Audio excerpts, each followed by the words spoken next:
Impact Plus. Experience Impact Wrestling like never before. TNA Wrestling and Direct Auto Insurance present Destination X.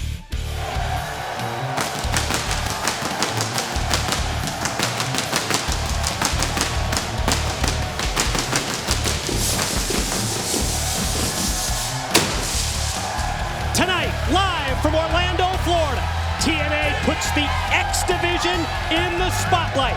A new champion will be crowned in the high-risk, high-wire spectacle known as Ultimate X. And Austin Aries challenges Bobby Roode for the World Heavyweight Championship. It is Mike today. It is JB, Jeremy Borash, in for Taz. Welcome you to Destination X, where tonight, JB, it is going to be Kurt Angle facing Samoa Joe in the Bound for Glory series. It's going to be AJ Styles against Christopher Daniels, last man standing, and Bobby Roode to defend the World Heavyweight title against the challenge of Austin Aries. Mike, it's hard to believe it was just a year ago that we were here at Destination X congratulating Austin Aries on winning a TNA contract. Fast forward 1 year, Destination X, he's in the main event competing for the World Heavyweight Championship. And then tonight, hanging above the ring, the X Division Championship to be determined in the Ultimate X match. But in order to get there, first you have to qualify in the tournament. And this last Thursday night, Dixie Carter was so impressed that we are going to have a last chance qualifying match with the 4 that did not qualify. And that kicks off Destination X. Here we go! The following contest is scheduled for one fall. Introducing first, this is Rubik! Just like Dixie Carter, we were so impressed with Rubik's, even though he was defeated by Sanjay Dutt on Impact Wrestling back on June the 28th. He is the first of the 4 competitors that will go to battle in the last chance qualifier. And his opponent from Big Bear, California, Mason Andrews! I think we can say the same for Mason Andrews. His match against Rashad Cameron, so impressed with the aerial ability of this young man from Big Bear, California. Certainly is, Mike, and he's looking to take advantage of that opportunity given to him in this matchup. And from San Diego, California, Lars Only! We saw the kamikaze lucha style employed by Lars Only this past Thursday in a match against Kenny King. This is another opportunity for Lars Only to move into the X Division title tournament later tonight. And from Minneapolis, Minnesota, it's Dakota Darso! And Mike, certainly after what we saw this last Thursday night and the previous Thursday before that, all 4 of these gentlemen came up a little short, but were very impressive nonetheless. And after what we saw this last Thursday, I agree with Dixie Carter. Give these 4 another shot. Let's see who emerges. Let's see who comes out on top. And then let's see who advances in this tournament. Dakota Darso coming up just short against Flip Casanova Thursday night. And the second-generation competitor gets sent out to the arena floor. It is first pin or first submission to gain the victory in the 4-way, and action, well, just like the X Division, it's already underway, already high risk and high flying bodies all over the impact zone. Well, that's what the X Division is all about, and off the bat right away, a combination of pinning combinations. Obviously, these individuals need to look at this as a marathon and not a sprint, because after this, there's something more, and after that, there's Ultimate X. Mason Andrews sent out to the floor by Rubik's. Quickly from behind, it's Lars Only who gets caught with the back elbow. The masked man able to slide through on Only, and then it's Lars Only snapping off the head scissors. And imagine what it must have been like for these 4 to get the phone call Thursday night that they're getting another opportunity. And certainly after these 4 put forth the effort they did, they have to look at this as truly a last chance opportunity. It's Lars Only and Dakota Darso. Dakota, the second-generation wrestler, we told you on Thursday night, the son of Barry Darso, probably most famous for being one half of the Demolition tag team is Demolition Smash, and Lars Only just got smashed by Dakota Darso, who goes flying across the ring and elbows Rubix down to the floor. And regardless of experience, that has to be an advantage. He has been around this industry his entire life with his father, and obviously gives him a perspective that the other three don't have. And he's going to go for the cover right here. Darso on top for two. He told us that he is bred to be a champion. He needs a win in this last chance qualifier #1. Then he moves into the tournament. Then he needs a win in that tournament match. And then he advances tonight to Ultimate X, where we will crown a new X Division champion. Quick roll up out of the corner. Only gets only two. Keep your eye on Rubix from the top rope. Wow. Cross body leads to a cover and a near fall. Rubix so impressive with his matchup 2 weeks ago with Sanjay Dutt. Very happy to see him involved in getting another double. Oh. Split too soon. Quickly cut off by Darso. Gonna try and take him up into the air, and does. Powers him straight down. Here's the pin attempt by Darso, and Only in to break it up before three. Smart strategy on the part of Only, because he stays alive like everybody else in this match since it's first pin or first submission. You have to stay alive. You have to be very cognizant of what your opponents are doing at all times during this match. Any pinfall means you're out. Eyes in the back of your head, right? No question about it, Mike. Wow. Dakota Darso taken out, as well as Lars Only, who supplied the blow. And now Rubik's attention is turned to Mason Andrews.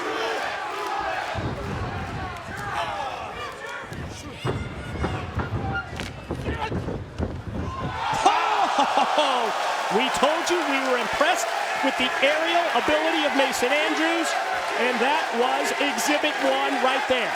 What great elevation over the top rope. Oh, look out, here comes Rubix. Masked Man set to fly. Oh my!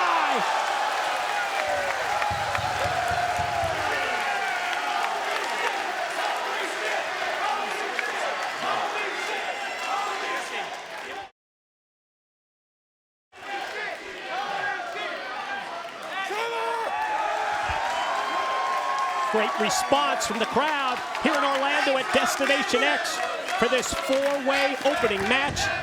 The last chance qualifier. Andrews rolled back in. Rubik senses now that he might be able to put Andrews away. Oh, instead, it's Andrews gonna go submission. Has the arm bar applied.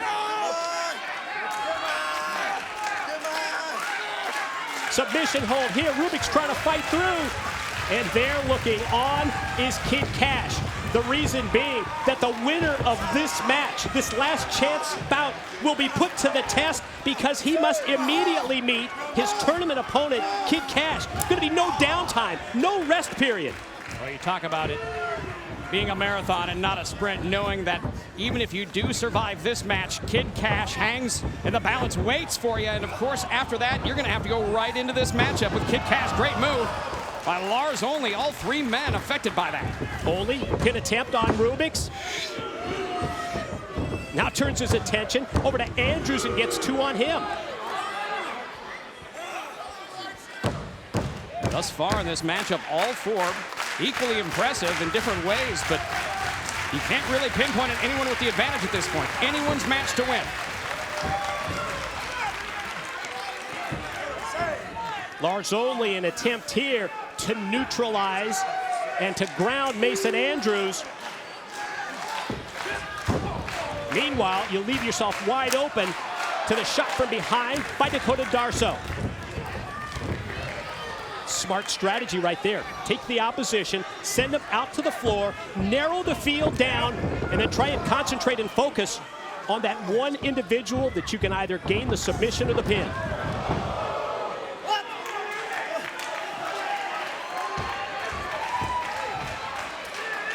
Only headed to the top. High risk attempt cut off by Dakota Darso.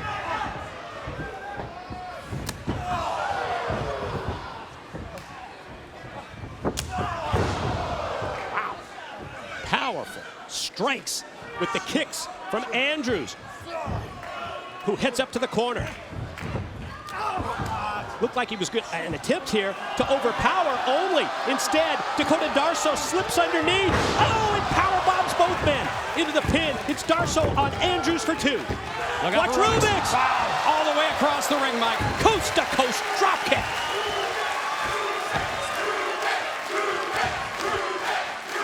Seems like the crowd at the Impact Zone tonight has picked out Rubix as their favorite in this match. And you know, even in defeat against Sanjay Dutt on Impact, he still went over the crowd. Look at this. Oh my.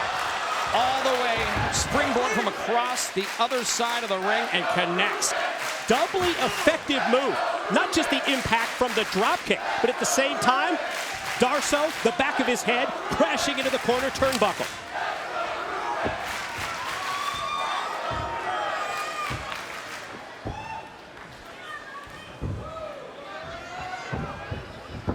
All 4 men right now looking to capitalize on the situation. Who's going to emerge with the advantage at this stage of the matchup? Look out. Andrews tried to take Darsow up to his shoulders. Quickly countered and a neck breaker applied by Darsow. Andrews taken down, but then Dakota turns right around, drilled by the Rubix kick. Ooh! Wow. Head scissors straight down faceplant style by Lars Only. And he looked to get Rubix back in the ring for a possible pin, and Rubix slipping right out, realizing that after that move, he needed to get out, regain his composure, and not be pinned. Only squaring off with Andrews. Mason Andrews had Only up on his shoulders, but he was able to escape, and then the high jumping knee to the head. Andrews takes him up, powers him straight down, cutter style, pin, leg hook.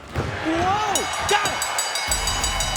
Your winner, Mason Andrews. Mike, it's all about opportunity. We talked about 1 year ago at this very pay-per-view when Austin Aries emerged with a contract. He can look back at this night and realize it was a pivotal moment in his career. Will it be the same for Mason Andrews? His first hurdle is over with.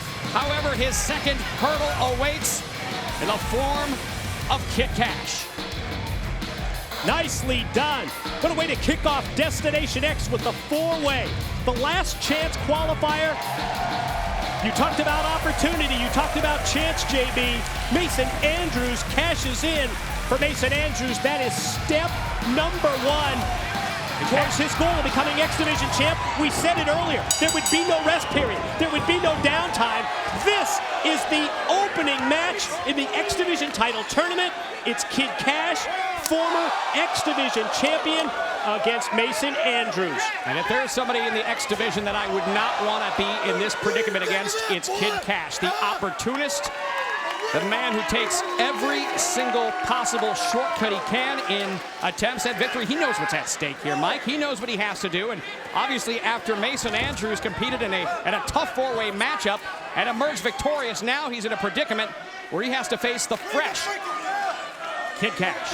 Huge edge for Cash. And boy, you talk about a nonchalant cover. That's the ultimate in those type of pin attempts, as Andrews able to get the shoulder up before 3. You know, very few X Division wrestlers evoke the negative emotions from our fan base like Kid Cash does. And, well, you can hate him, but you got to respect him. Cash on top for 2. I'll tell you what, Mike, out on the road, anytime Kid Cash comes to town, we've got some guys at the security. They travel with us everywhere. They know that they have to be around ringside, not to protect Kid Cash, but to protect the fans from what he might do. He loses it at the drop of a hat. Short temper.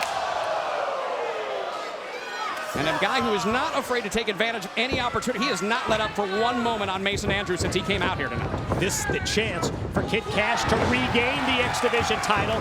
Andrews, great leg extension. Pair of drop kicks back-to-back on Cash. But then the quick reversal sends Andrews off into the ropes. Gonna go crucifix style. Cash drop down. His shoulders on the mat for just 2.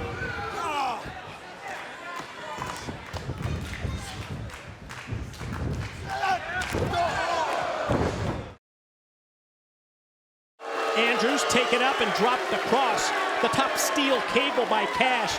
And Cash not only wrestles professionally, also competes in the world of MMA. So when you look at the styles of these 2 men, I think maybe more aerial tactics from Mason Andrews. but he certainly has an MMA style as well. Well, you can just see the redness across Mason Andrews from those devastating chops. And Kid Cash is just relentless, just absolutely relentless when it comes to dishing out the offense and taking advantage of those opportunities. Has always been that way since the very early days of this organization. You talk about how people have evolved over the last 10 years. Kid Cash really has only gotten meaner with age.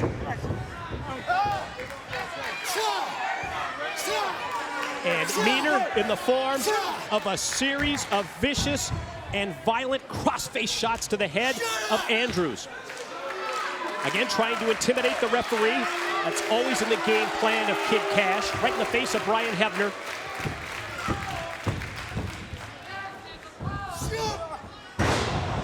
Power move. Elevated over. Straight down to the canvas. And Cash gets two. And Mike, think about this. Winner of this match goes on to compete later on tonight in the Ultimate X match. And you have to think fatigue is going to play a factor throughout the course of the evening as we see who qualifies for the Ultimate X match later tonight. Look at this. First the backbreaker across the knee, then off the middle rope, straight down, double sledge into the pin, and again a near fall. You're right, this is X Division title tournament match number 1. First of 4, as we will determine which 4 competitors move on later tonight in Ultimate X when we will crown a new X Division champion.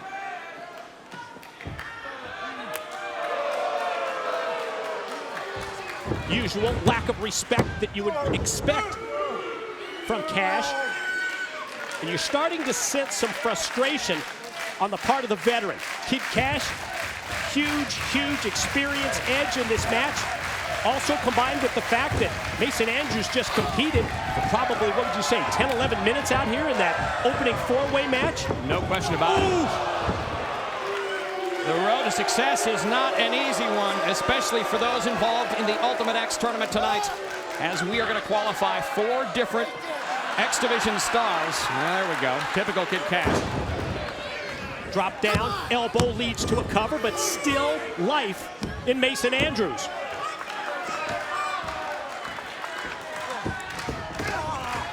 Boy, Cash doing everything within his power to try to close the deal, to try to move on to Ultimate X. Wow, look at that. Reaching through with the key lock is Kid Cash. Referee Hebner checking to see if Andrews is going to submit.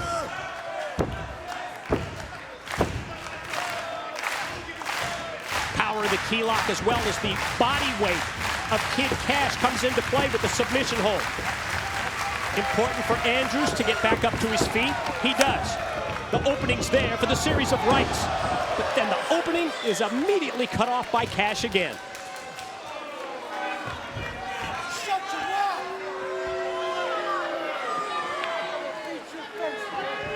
And I asked Austin Aries earlier tonight who he thought would emerge victorious in this tournament. He had obviously a lot of pride in the X Division Championship, which he is a form. Wow, just to the floor.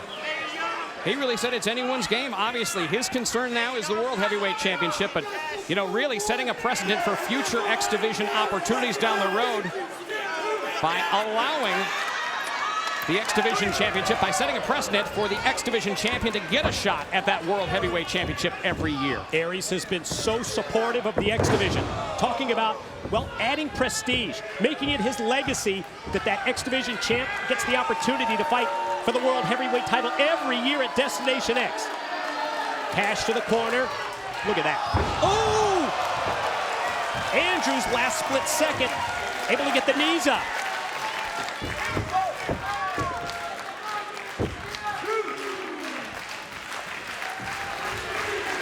Andrews digging down deep at this point.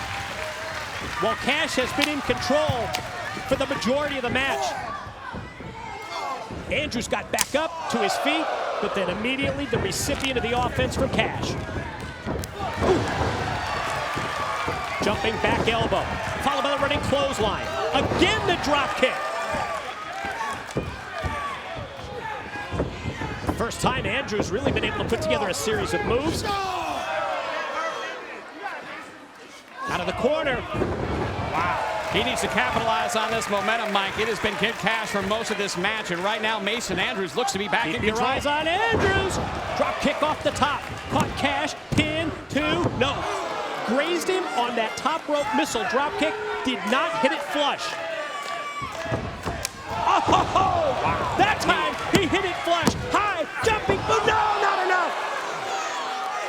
How close was that, Mike? He connected from halfway across the ring with that running knee right to the face of Kid Cash.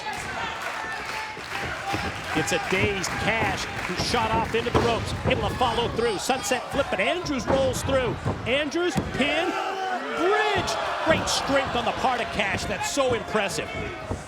Backslide, Andrews' shoulders down for just a split second before he rolls through, then gets drilled with the knee.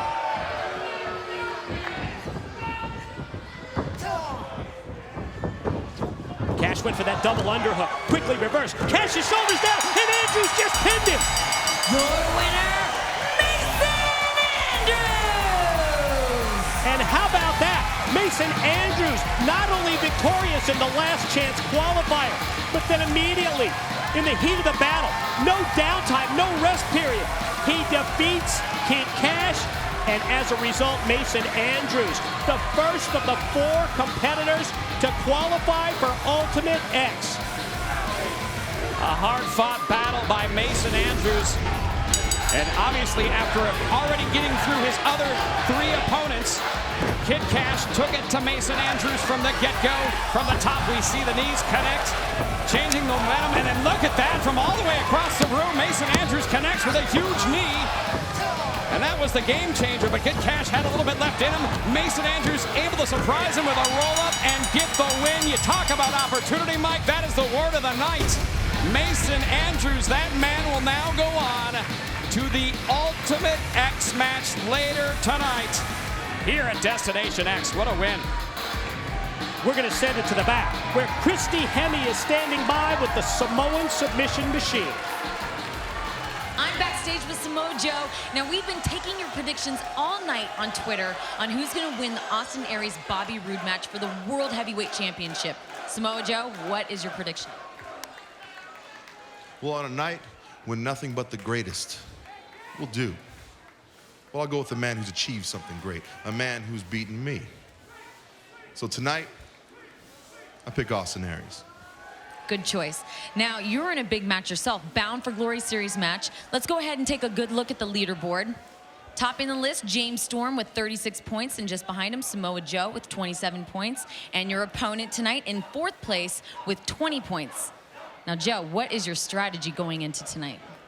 My strategy tonight. You see, it's pretty simple. 1 year ago when I got into the Bound for Glory series, my strategy was to hurt, kill, and maim everyone involved in this endeavor. But this year it's different. This year, let's just say I've seen the light. I see the opportunity. I see the road paved to my heavyweight championship through the Bound for Glory series. And that leaves you, Kurt. What do you represent? Well, tonight, you're not a gold medalist. You're 10 points. Tonight, you are not an indestructible wrestling machine. You are the man who I will make tap out. You are an ends to a means. And I will beat you, Kurt, by any means necessary. Samoa Joe with the selection of Austin Aries, and just like Samoa Joe, everybody has their opinion, and we want to hear what your prediction is on Austin Aries, Bobby Roode for the World Heavyweight Championship later tonight.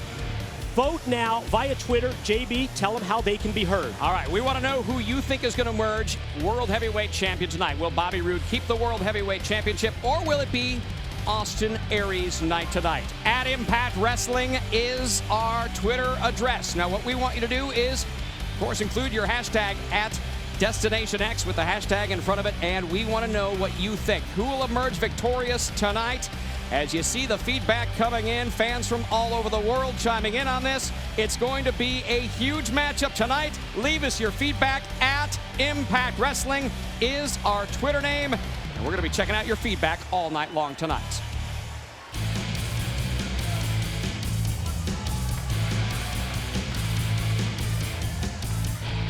The following contest is scheduled for one fall. Introducing first, representing the United Kingdom, Douglas Williams. Time for our second X Division title tournament matchup. Douglas Williams headed to the ring, former two-time X Division champion, looking to regain the gold. He's also held the TV title, one half of the World Tag Team titles. His chance to get back into the title picture, moving to Ultimate X, is now.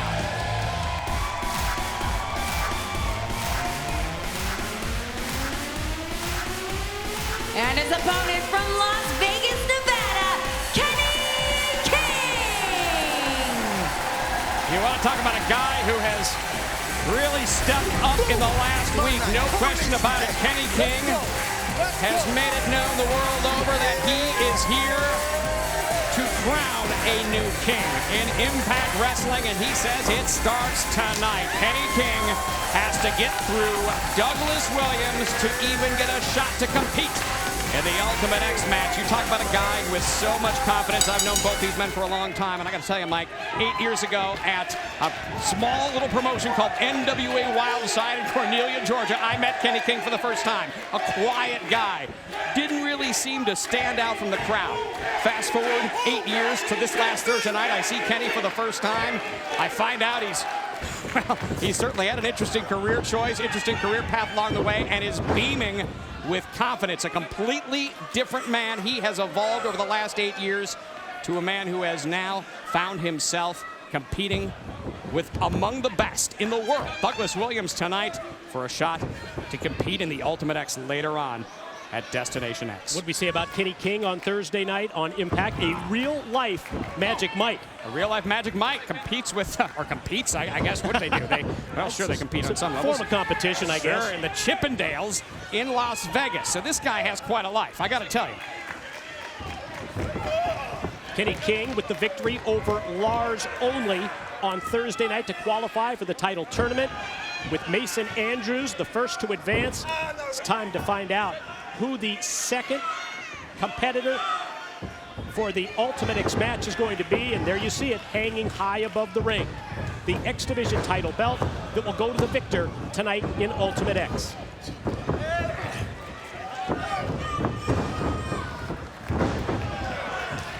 Some great back and forth. I can tell you what, the path that Douglas Williams has taken through his career, very interesting. I was in England this last weekend and saw something called World of Sports, and that's what Doug Williams watched growing up, learning this trade. Boy, that is old school professional wrestling from the UK. Well, I saw it for the first time this last week when I was over there, and I'll tell you what, you can see the influence in his style. It's so unique, Mike, and as we watch different people growing up, this is the type of style that Douglas Williams knows in and out and is as good at it as anyone today that is keeping it alive, that European style.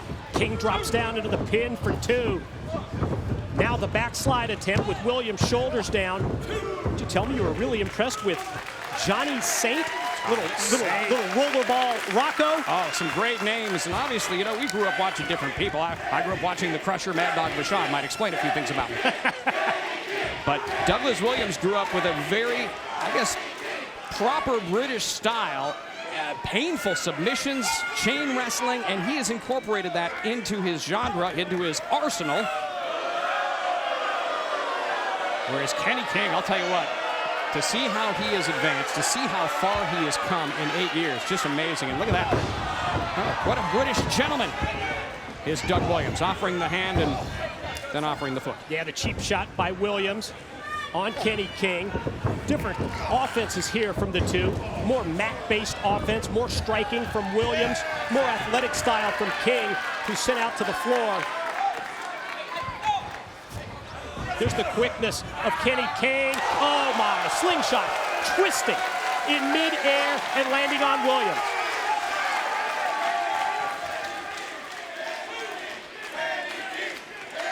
Let's take a look at that again, Mike. Kenny King twisting over that momentum was fantastic, and obviously Doug Williams didn't even see it coming. Yeah, just the superior quickness on the part of King. Snaps off the suplex, then rolls straight in to the mount, reins in the right hands to the side of the head. We talked about the difference in Kenny King. I saw him first here in TNA, 2005, 2006. He has made incredible strides in the last 5-6 years. Big experience edge for the 19-year pro Douglas Williams. Off the leapfrog, drop down, toe hold applied. Quick float over by Kenny King, and now it's Kenny King's chance to do a little mat wrestling against Douglas Williams. You know, it's not really the strategy I think Kenny King wants to. Look at that. Doug Williams just stands in the back of his knee and takes down. That's the kind of momentum switch that type of offense can provide. Literally by stepping on his knee, on the back of the knee, he was able to turn the tide completely and regain the momentum. If you are Kenny King, you want to make sure that you do not fall prey to the chaos theory suplex that has gained Williams so many wins. Once Douglas Williams gets you in that waistline, once he gets you rolling into that bridging German suplex, it is almost impossible to defend against. Victim after victim for Douglas Williams, one of the most sought-after competitors anywhere in the world. Literally, sometimes he leaves Impact and goes straight back to the United Kingdom. He'll go to Germany, work 3 nights in a row, come back again, and compete here in America. Really, a worldwide superstar is Douglas Williams. Off the series of rights, Williams fired into the corner. King goes to follow up, but got drilled by the elbow, and then the European uppercut appropriately out of the corner by Williams. Powerful clothesline.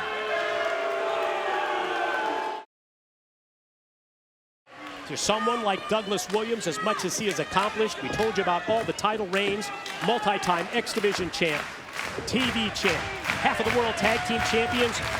You do not want to be shown up here by Kenny King. You don't want to be used as a stepping stone by Kenny King.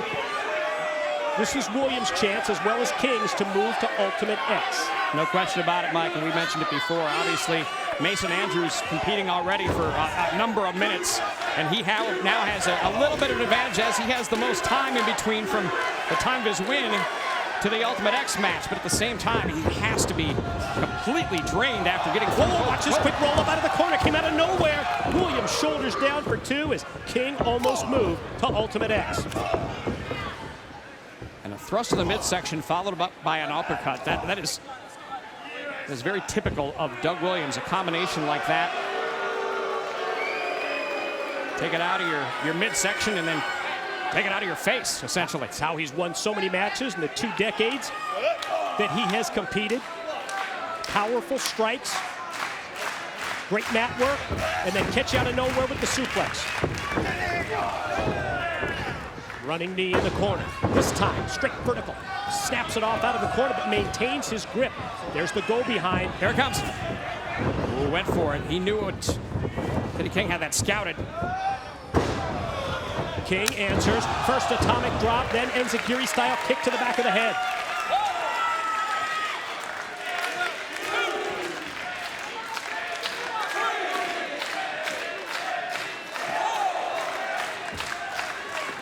King and Williams down. Referee putting in the count.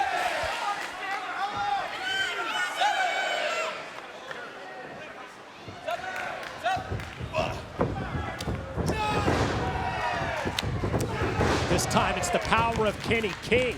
Back-to-back clotheslines, and as Williams goes to the ropes, the spin kick was on the money. Stack them up for just 2.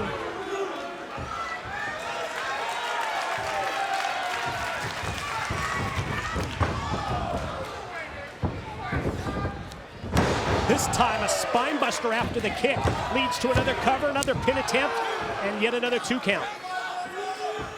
King is showing he has versatile feet. He's hitting Williams from all directions with a variety of kicks now. Has Doug Williams in the corner, comes in again. Veteran Williams, 1 step ahead. First the Buddha, then avoids the contact in the corner. Quickly to the opposite side. Kenny King gonna try and go up and meet him.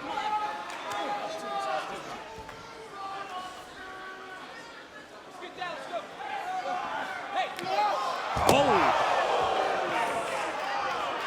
Dangerous fall for Kenny King, who crashes on the floor. Well, speaking about danger and high risk, here comes Williams, that time with the knee off the top. And Williams taking a page out of Kenny King's arsenal, taking it to the sky and delivering a knee.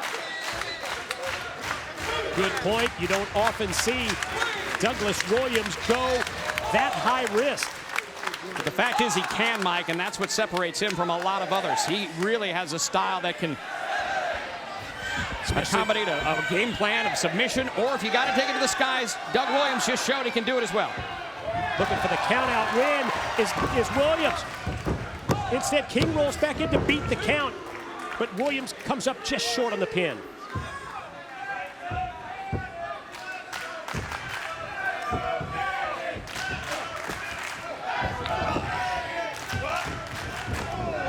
Exchange between the two. King first the elbow, snaps the head and neck of Williams across the top. Gonna go springboard. Powerful move, snapping the neck. King drapes the arm.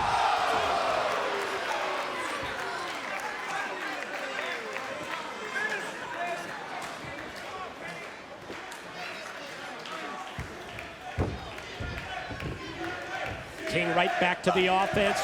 Takes Williams up to his shoulders, but Williams able to drop down, roll through. Too close to the ropes for the pin attempt. Ring awareness on the part of King as he's able to get the rope break.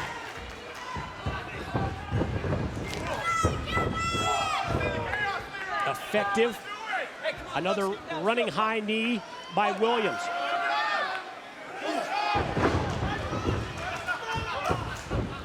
Kenny King leapfrogs over the top of Williams, quickly takes him up, got him up on his shoulders. Oh, wow, that's it. Powers him straight down. Here we go. Leg hook, pin, got him. Your winner, Kenny King! I'll tell you what, when Kenny King hit that move this last Thursday on Impact, it was lights out. And for the second time in a row, that same maneuver is used to gain a victory, this time over Douglas Williams. Let's take a look at how he did it. Kenny King has Williams up over his head and drops him right down. Enables him to get the cover and advance to the Ultimate X match later tonight here at Destination X. The victorious Kenny King joins Mason Andrews. JB said it, they're headed to Ultimate X as we will have a new X Division champion later tonight. We send it to the back, and our broadcast colleague, Christy Hemme. Take it, Christy. We're backstage at Destination X, and as you've just seen, half of the field has qualified for the Ultimate X Championship match tonight. But right now, we're gonna talk to Christopher Daniels. Christopher Daniels, 1 year in the making, last man standing match, AJ Styles. What's going on there? Christy, you know a lot can happen in a year. A year ago, all I was to AJ Styles was his support system, his lackey. And a year ago, it was more important to me to be a friend than to be a winner. Well, I lost that mentality, and ever since that year, I've done nothing but win and dominate. I am one half of the World Tag Team Champions of the world, not redundant, and I am the new face of Impact Wrestling. And now, like you said, last man standing. Well, when you're in a match where it doesn't matter about pinfalls, all it matters is that you beat your opponent senseless. You look in the mirror and you ask yourself, what kind of man am I? See, I know what kind of man I am. And better yet, AJ Styles, I know what kind of man you are. You're the kind of man that parlays a personal relationship with the president of this company into professional success. You're the type of man that takes advantage of a weakened, helpless, alcoholic woman and impregnates her. And you, AJ Styles, are the type of man that when the going gets tough would rather lay down than stand up. So you see, AJ, you're not the type of man at all that will win a last man standing match. And everybody in the world now has my permission to drink to that.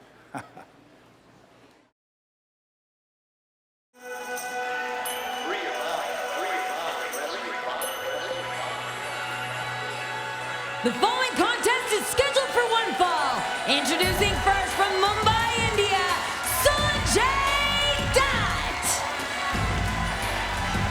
Sanjay Dutt is back in TNA. His win over Rubix back on June the 28th on Impact Wrestling vaulted him into the X Division title tournament. To me, Sanjay Dutt, among the most accomplished X Division competitors that's never held the X Division title.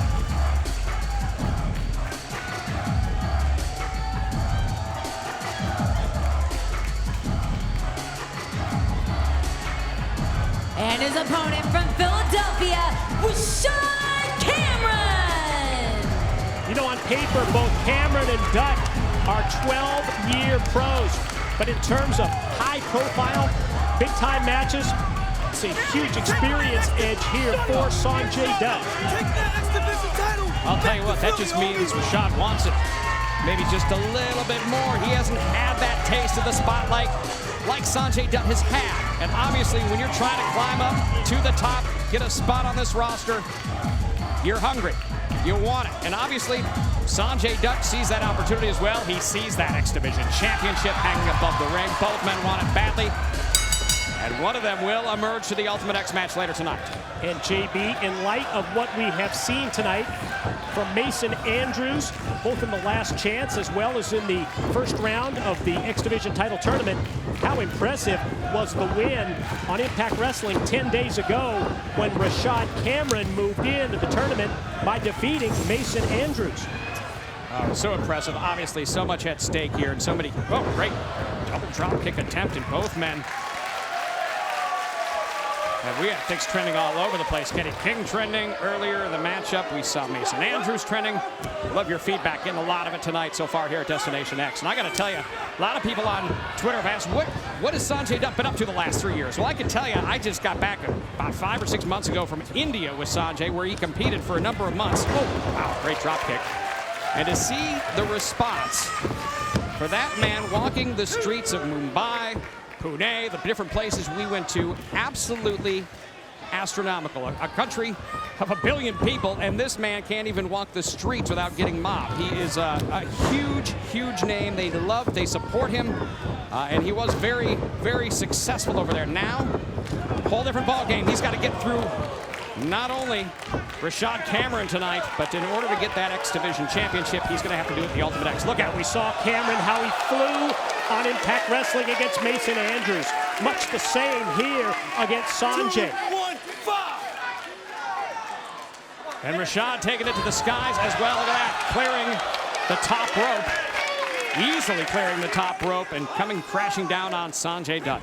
Both men can fly, no question about it. Rashad not happy as he goes for the pin and gets two. Not happy when you say that he's from Philadelphia, Pennsylvania. Now, he's from Philly. There's a difference in Rashad's eyes. There is a difference in terms of the fans, obviously, fanatical fans with the baseball, fanatical fans with football, and fanatical fans with wrestling. He is proud to be from the city of Philadelphia. You know, like no other, the fans of Philadelphia, Pennsylvania, when it comes to loving, hating, voicing their opinion on whatever sport, whatever team that they are watching or involved in. Yeah, try and wear a New York jersey anywhere in that city. Yeah, good luck.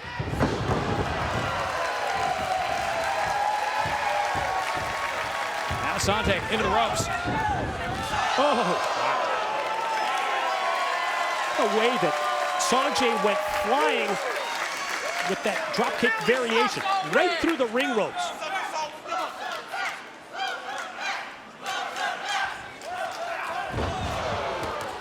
Appeared as if Dutt was going to go for a moonsault. Cut off by Cameron.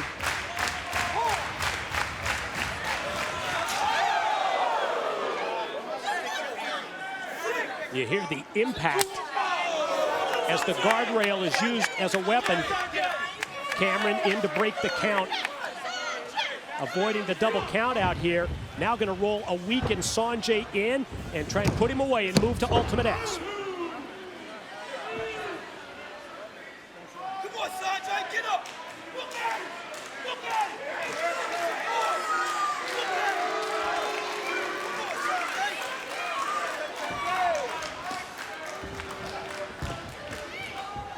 Cameron with both the physicality as well as the bad mouth, and this time elevates Dutt up into the air. right back on top. Another quick pin attempt, and Dutt able to reach out, make contact with the ropes.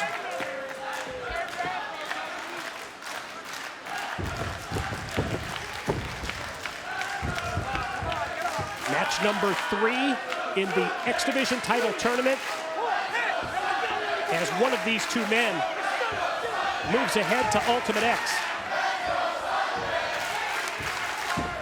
And I'll tell you what an X Division match it's already going to be. We already know Kenny King's in there. We already know Mason Andrews is in there. Another pin attempt here and another 2 count. Chance for Cameron to use his leg strength. Body scissors applied to Sonjay. At the same time, you take away his air, take away his breath, and you keep Sonjay Dutt on the mat.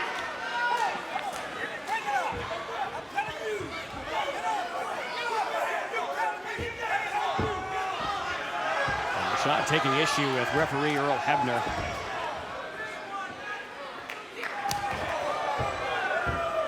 Follows up with some big chops across the chest, now into the ropes.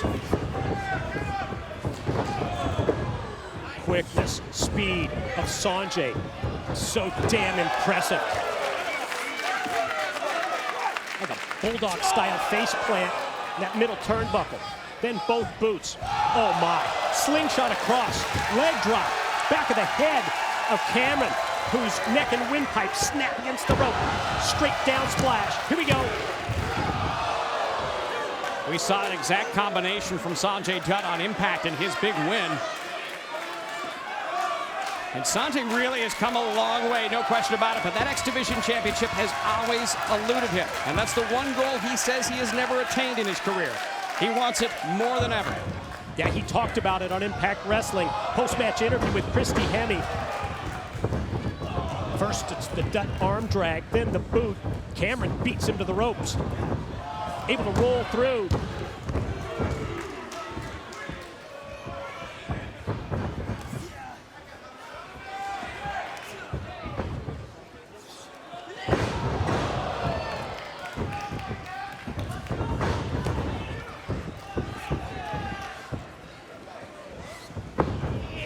Cameron rolling over Sonjay Dutt into a submission move, an armbar, and obviously knowing that this is a huge opportunity, he's going to use everything he can.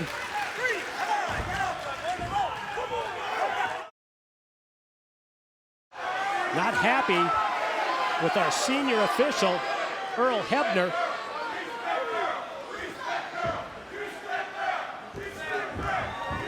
Boy, he's got Sonjay in his sights.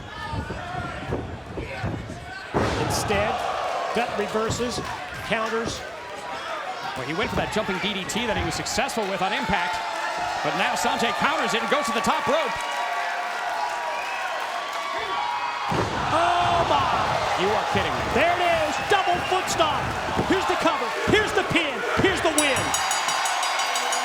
Your winner, Sonjay Dutt! Wow. Sonjay Dutt delivers once again with a moonsault stomp, and he delivered it squarely on his opponent. And it's almost like if that was in the Olympics, it's a perfect landing. He lands directly on Rashad Cameron, and that does it. He won his match on Impact the exact same way. I'll tell you what an impressive showing for both men. Rashad Cameron took things to the skies first, from the top, over the top. And then, look at that, right down on the midsection of Rashad Cameron. Nobody's going to go from that. Absolutely nobody stands a chance after a move like that. Sonjay Dutt going on to the Ultimate X match later tonight, and could that destiny be his? That elusive X Division Championship that has really been a focal point of his entire career. He wants it, and he wants it in a bad way. JB, got to be impressed with Sonjay Dutt. No question. No question about it. Obviously, after, we mentioned before, going back to India with Ring Ka King, our sister promotion over there, and being so successful, coming off that wave of momentum here, back in Impact Wrestling. Now he has an opportunity in that Ultimate X match. We'll see what happens. 3 of our 4 have qualified. We have 1 more left tonight. Sanjay, third man to qualify in this X Division tournament. And speaking of that tournament, one of the stars of the X Division who will not be competing tonight. And we're talking about Jesse Sorensen. JB, you and I in the booth last February at Against All Odds when Jesse faced Zema Ion. Yeah, who could forget that opening match at Against All Odds. Zema Ion took it to the skies. Jesse Sorensen just did not get up. And we are obviously very concerned. The ambulance called, taken to the hospital. And Mike, Jesse Sorensen that night suffered a broken neck. Just an emotional night all around, no question about it. What a competitor, what a heart. You know, I'll never forget how difficult it was to see this young man in his early 20s having to deal with such a serious injury. No question about it, and obviously a serious injury that, you know, you just don't like to see. We obviously have had a level of danger elevated with these type of matches. The X Division, we've always talked about the high-risk aspect of it. Well, we saw a fine example right there of how dangerous what these guys do really is. And now let's watch this special update on Jesse Sorensen's rehab.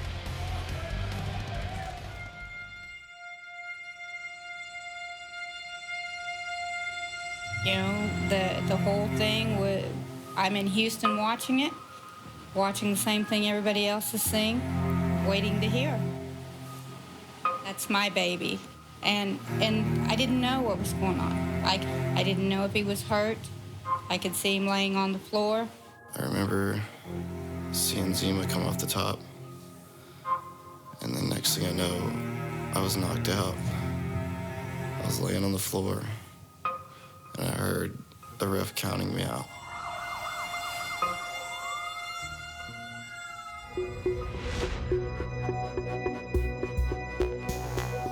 I think we're going to get Jesse back to 100% where he can go wrestle.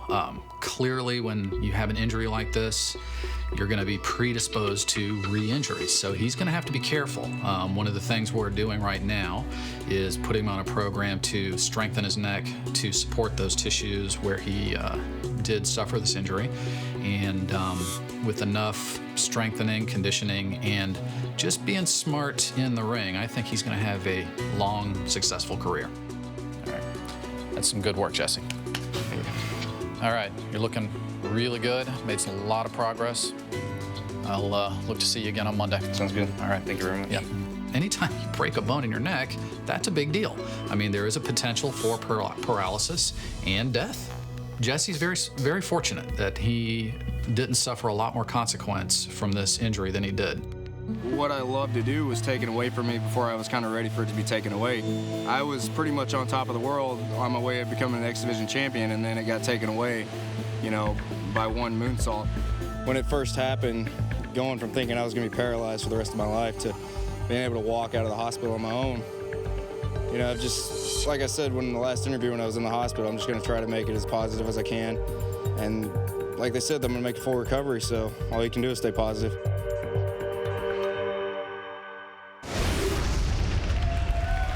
Ladies and gentlemen, let's give a warm welcome back to Jesse Sorensen.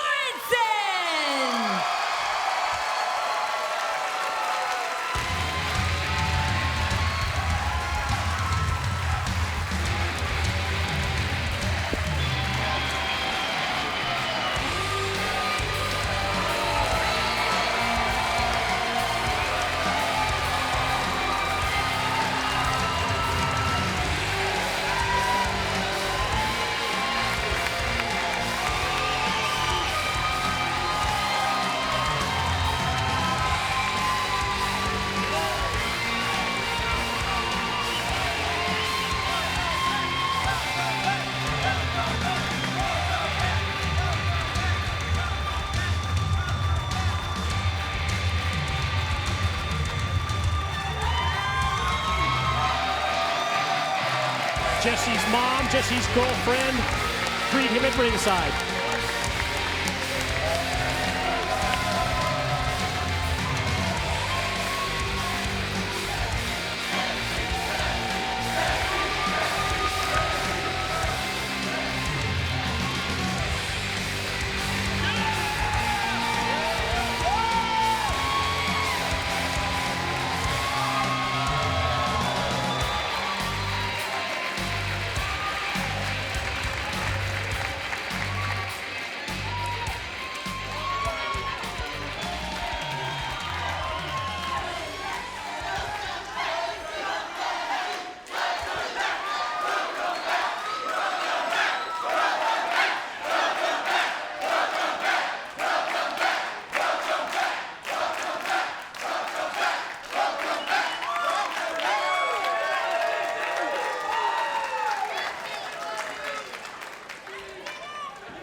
You know, right before I came out here, Dixie Carter asked me, she said, how's it feel? Are you nervous?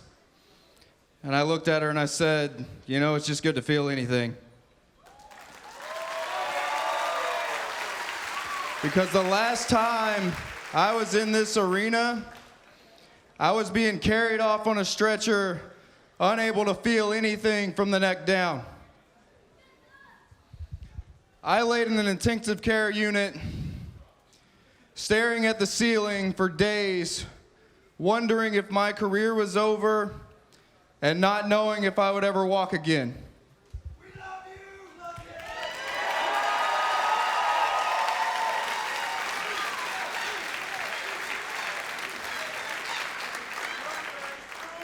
But you know, the last thing I heard before I left this arena was the sound of each and every one of you chanting my name.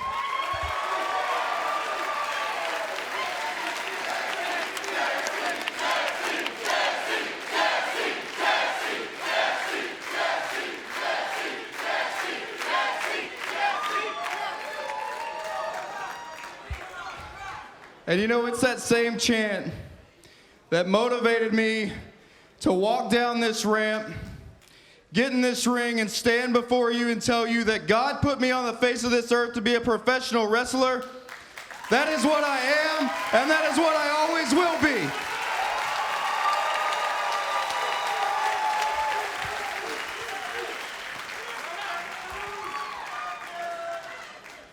So to everyone in the back, my family, and to each and every one of you that has stuck by me, believed in me, and supported me through all this, thank you so much.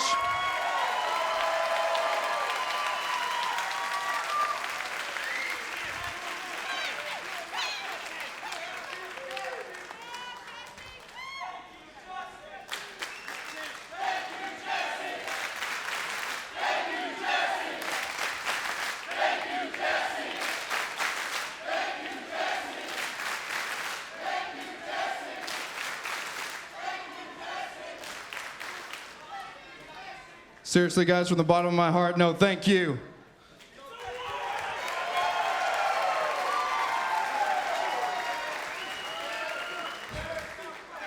And Zema Ion, I know you're out there listening, so don't think I forgot about you. Zema, I hope that you win the X Division title tonight. Because just like you tried to take my career from me, I'm coming back to take that belt from you.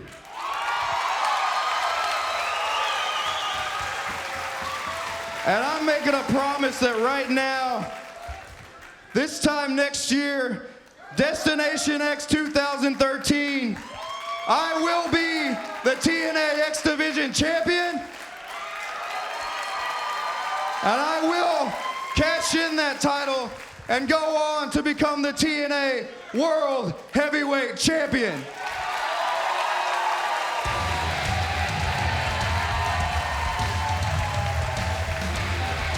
What a special moment. What an inspiration. Jesse Sorensen's first appearance in the Impact Zone. We saw his mother, his girlfriend, overcome with emotion at ringside. Great to see Jesse Sorensen back here in the Impact Zone.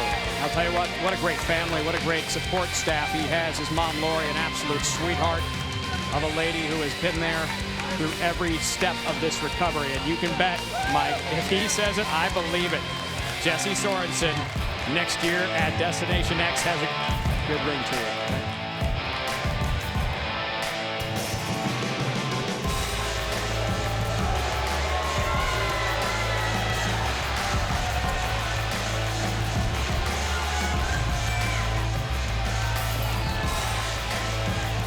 Certainly sense the tension as Sorensen went to leave the ringside area, go up the ramp.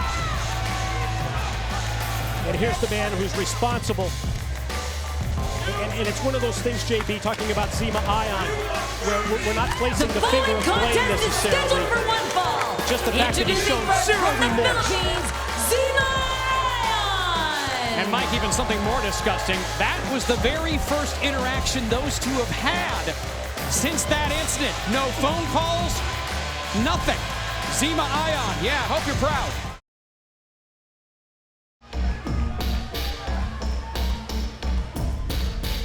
And his opponent from Mount Clemens, Michigan, Flip Casanova.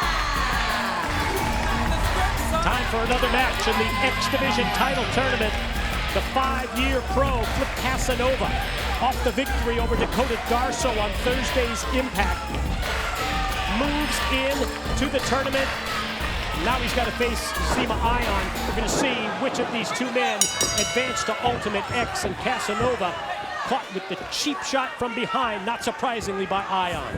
And that's typical Ion, an opportunist, no question about it. Oh, wow, what a clothesline. Takes his head off. And as we mentioned before, Zema Ion really showed at no point any remorse for what happened with Jesse Sorensen. Obviously, he didn't try and break his neck on purpose. It happened. It was a freak incident. But at the same time, at least, you know, check in with the guy. At least see how he's doing. Not a single phone call, a message, any text the guy. Something, nothing. Casanova got caught with the boot, but able to avoid the clothesline and then snap off the head scissors. Casanova tells us his ambition to be the greatest high flyer in the world. And here he comes. Wow. I'll tell you what, he showed it in his match on Impact. He uses the ropes for springboard in every different direction imaginable. And he's in there with a guy who can fly as well in Zema Ion. Casanova going to employ a high-flying lucha libre-based style. Patterns himself after a wrestler named Volador Jr. from Mexico, who was a part of Team Mexico, victorious in the 2008 World Cup here in TNA. And Ion had that scouted for a standing moonsault, scouted it and just kicked him away. Hey, come on, sit still.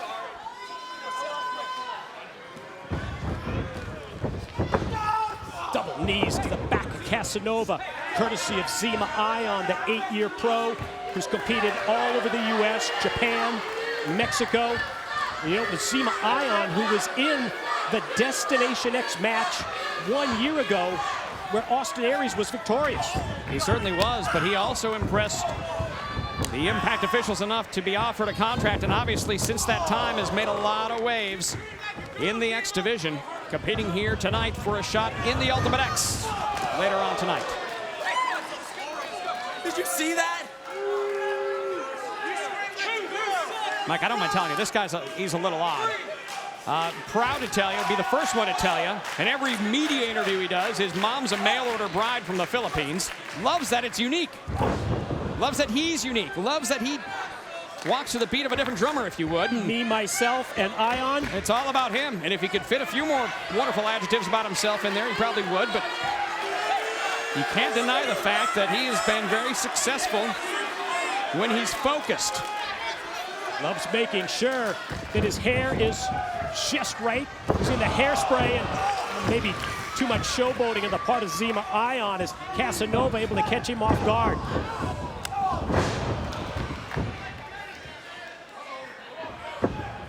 We mentioned those springboard moves earlier. Look at that. Wow. Twisting move by Flip. Casanova the cover.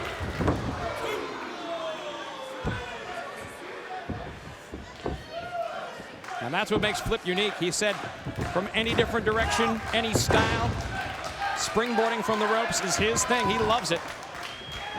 And he can take it from the top just the same. Step one of these two competitors going to compete in Ultimate X later tonight. Oh. Trouble that time. Zero reward on the high-risk move. And that was the move he won the match with. Zema counters it there with a impressive move, obviously from the back now. What is this? Oh. Straight down goes Casanova. Ion follows, pins, and gets the 3 count. Your winner, Zema Ion! Well, Mike, we have the makings of quite an Ultimate X later on tonight. Zema Ion advances and will get a shot at the X Division Championship. And now we know the playing field. Ultimate X later on tonight to crown a new X Division champion. Yeah, one of 4 men. Zema Ion to join Mason Andrews, Kenny King, Sanjay Dutt in Ultimate X later tonight. Whoever's going to take down the X Division Championship belt will be victorious in Ultimate X and be the new champion as we take another look. Just face first down into the mat with so much momentum. It was enough to enable Zema Ion to capture the win. And I'll tell you what, with the field as it is now, we are looking at a very dynamic foursome going into the Ultimate X later on tonight. Fasten your seatbelt. That is going to be a wild ride, no question about it. Ultimate X still to come tonight for the X Division title as we send it to the back. And Christy Hemme. We are live backstage at Destination X, looking at your comments on Twitter. You guys are on fire. Everyone wants to know who is going to be the next X Division champion. Now I'm here with some of the contenders. Kenny King, your thoughts? My thoughts is that these dudes don't have a shot. No disrespect, boys, but I'm Kenny King, and this is my coronation day. And we got Sanjay Dutt. Great job tonight. What are your thoughts on this? Well, you just saw me drop the bomb, and I'm going to do it one more time, and I'm going to finally become the X Division champion. And new to TNA, Mason Andrews. I hate to tell you both this, but this is my moment. What'd you say? What'd you say? What'd you say? Your moment? No. This is my moment. This is my show. You guys are so excited. An opportunity to become X Division champions. Big whoopee. Because tonight in the main event, the only match that matters, the It Factor, Bobby Roode, is going to walk in and destroy your little poster boy, Austin Aries. Tonight, all 3 of you will fail. The X Division will fail, Austin Aries will fail, and I will walk out once again with my World Heavyweight Championship.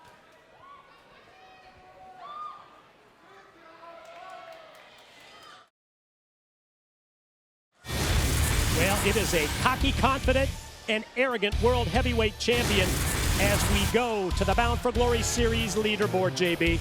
Oh, it's exciting, and as we head towards October's Bound for Glory, the Cowboy James Storm on top of the points. However, Samoa Joe trailing him in second place with 27, and look at Kurt Angle, just 20 points now, of course. At the very top, just 7 points separates these 2 individuals as they try and get that shot, the main event, challenging for the World Heavyweight Championship at our biggest pay-per-view event of the year, Bound for Glory.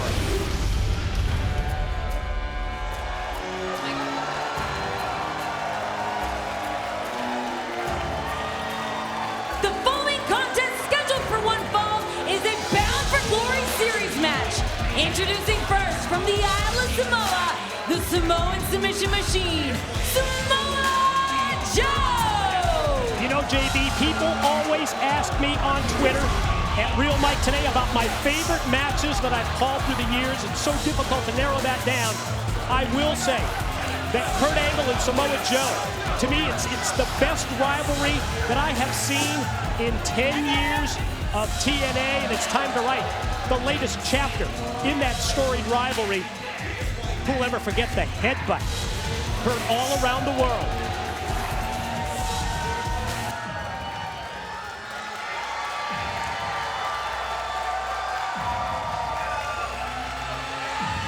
And his opponent from Pittsburgh, Pennsylvania, the Olympic gold medalist, Kurt Angle!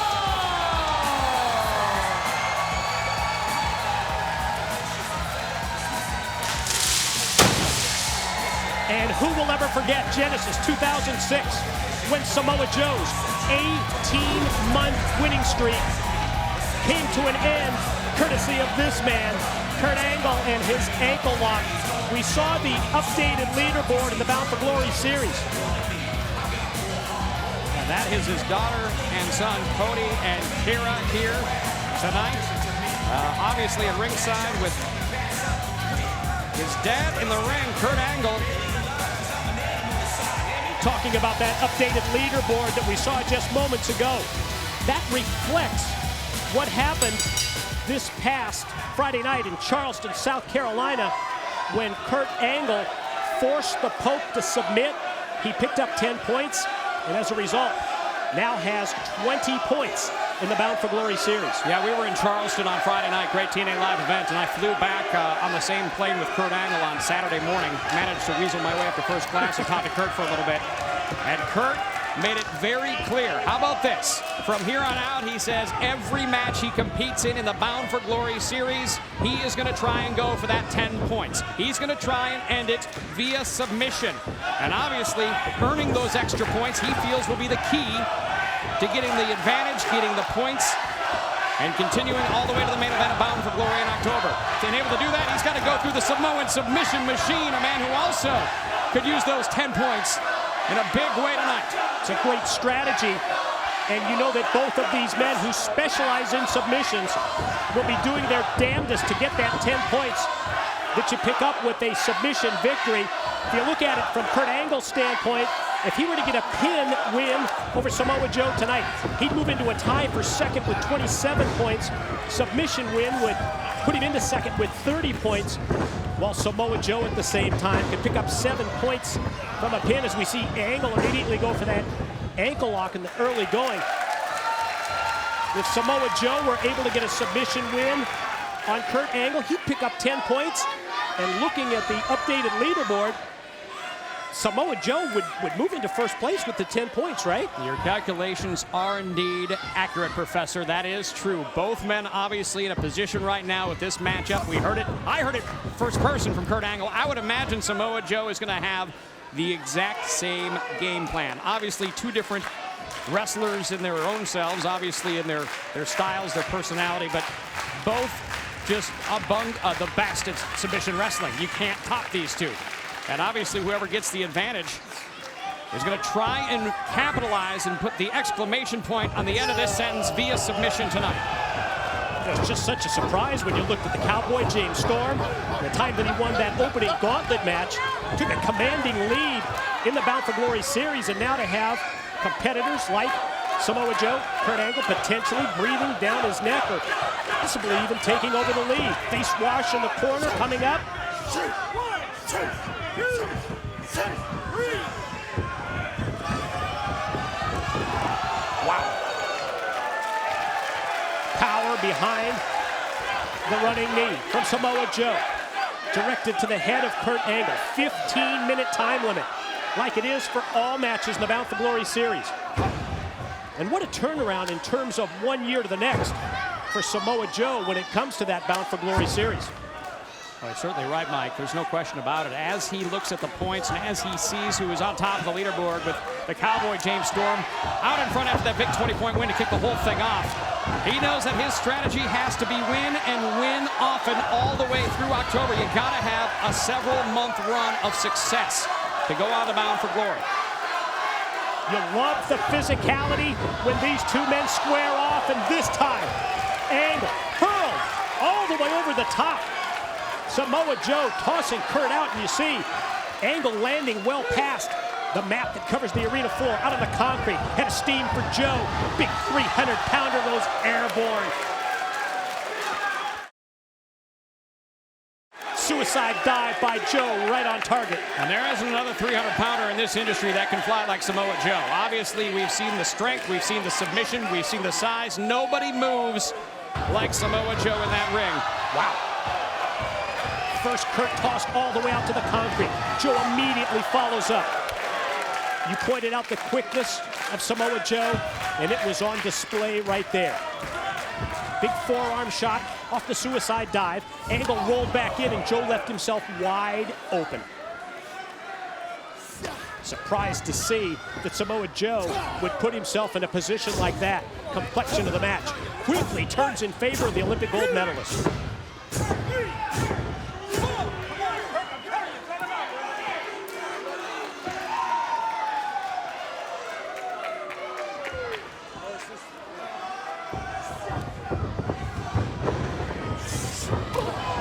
Joe able to counter, turn it around on Kurt, then punctuate it with the kick to the back of the head of Angle.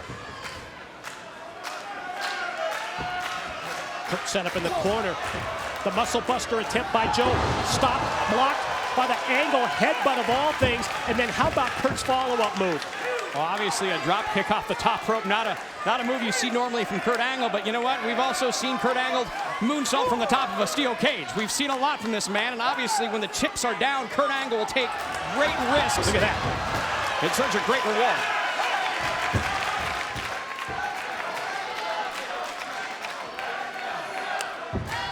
Angle senses that he's back in control. Just like he told you, JB, he's going to try and go the submission route to try and pick up the 10 points. It's a very sound strategy when you are as accomplished in submission moves as Kurt Angle is. Same for Samoa Joe. Joe back up to his feet, gonna reel off the elbows. Series of shots to the midsection by Joe. Whoa, whoa, whoa. Stopped by Kurt, who unleashes the belly-to-belly release suplex.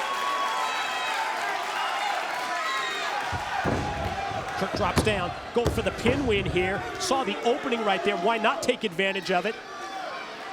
And Kurt Angle always talks about his great opponents he's faced over his incredible career. He lists Samoa Joe among the best, and obviously has a deep respect for what Joe does in the ring. Whether or not they get along, well, that's a different story. But at the same time, he knows what he's in there with. He knows that he can't take this lightly for one moment. And obviously, at this stage of the game, with the points on the line at Bound for Glory series and looking at that October main event opportunity, both men need these points right now in their positions, second and fourth place, respectively. Couldn't agree more. Huge match in terms of points in the series as we find out who's going to move on in the month of October to challenge at our biggest pay-per-view event of the year. Quick strikes from Angle caught Joe off guard. That time Joe able to get the elbow up. We made the announcement on Thursday night on Impact Wrestling. Phoenix, Arizona, going to be the location for Bound for Glory this year. As Joe out of the corner, just amazing for someone his size. Caught him leg lariat, follow pin, and no, just two. That one was close. Real close. Excited about going to Phoenix for Bound for Glory? Can't wait to go to Phoenix. We have never done a show in Phoenix. I could list you 500 places around the world we've been to in the last 10 years, but never before in Phoenix, Arizona. And obviously, looking at the biggest pay-per-view event of the year, I have a lot of people in Arizona. We hear from followers on Twitter, on Facebook. The crowd is going to be fantastic. The building brand new. Looking forward to heading to Phoenix in October. Joe trying to exploit the power game. Got caught by the Angle elbow, but then Joe was prepared. Inverted atomic drop, followed by a boot that drops Kurt. The 300-pounder again airborne. This time with the backsplash leads to a pin, and again Angle barely getting that shoulder up before Hebner counts three. Frustration on the face of Joe. Thought he had the pin right there. Thought he was going to pick up 7 points. Snap, slam. Joe leads to a cover. Samoan on top. Here goes a potential submission win as he attempts an armbar, but the perfect counter by Kurt Angle. That's presence of mind. That's experience. He knows he's got to lock his other hand. And look at that. Kurt Angle reverses it into the ankle lock. Ankle lock, submission hold. The patented finishing move of Kurt. It's applied, but Joe able to use his weight, roll through. Free leg kicks him off. Wow. Suplex one. Kurt still has the grip. And it's one thing to be suplexing someone who's 240, 250, and that's impressive. But then when you do it to the 300-pounder. And that's a risky move by Angle as well, because he knows if he doesn't get Joe over him vertically, it's done. He's going to land right squarely on him. Look at this. He's going to try it for a third time. And does. Sensational series of 3 suplexes by Kurt Angle. But boy, it took a lot out of Kurt as well. Angle slowly back up. But once he gets to his feet, he's got that renewed enthusiasm as he slides back behind. This time Joe has an answer. There's another answer. Just boot him right in the face. Setting him up now. We've seen this in the corner before. If he's able to get him up, you know what's coming, Mike. Usually step one to the rear naked choke is the muscle buster. And out of the corner, oh, Kurt slides straight down. Able to not go for the pin attempt, but instead rolls through and applies the ankle lock. Pressure is on Samoa Joe. Fight through, come up with a counter, make your way to the ropes and get a break. Because if you tap out, Kurt Angle's going to pick up 10 points in the series. Again, it's the weight of Joe as he rolls through and uses the free leg to kick off. Wow. Angle charges in. Joe overpowers.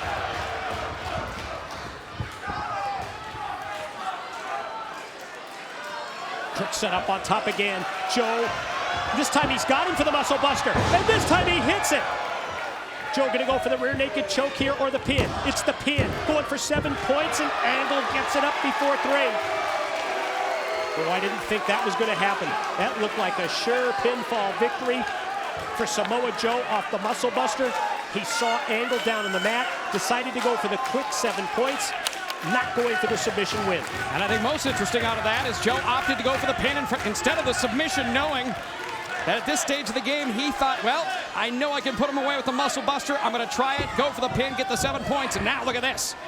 Rear naked choke is applied. But amazingly, Angle drops down. And check out the ring positioning of the ankle lock. Dead center in the middle. Long way for Joe to go. When it comes, in terms of getting a break, is he going to tap right here? Is Kurt going to pick up the 10? A lot of times it's not how you get your opponent in these moves, it's where you get your opponent. In something like the ankle lock, and look at Kurt Angle dragging Joe back to the center of the ring. Just when it looked like Joe was making up ground to get the rope break. Kurt instead, able to roll through. How about that? What a reversal. Rear naked choke is applied. Kikina clutch. Samoa Joe, he's got the rear naked choke. He's got his legs wrapped around Kurt as well. Kurt thinking about tapping. You can sense his hand right there. Is he going to tap?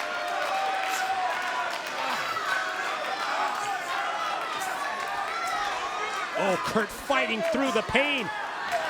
All right, Joe just has that cinched in.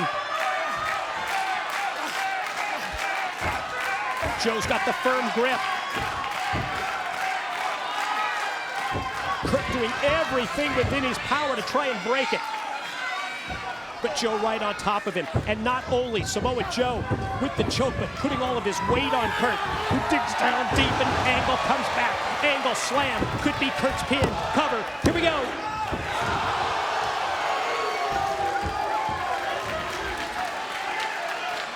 Both men throwing everything in their arsenal at each other.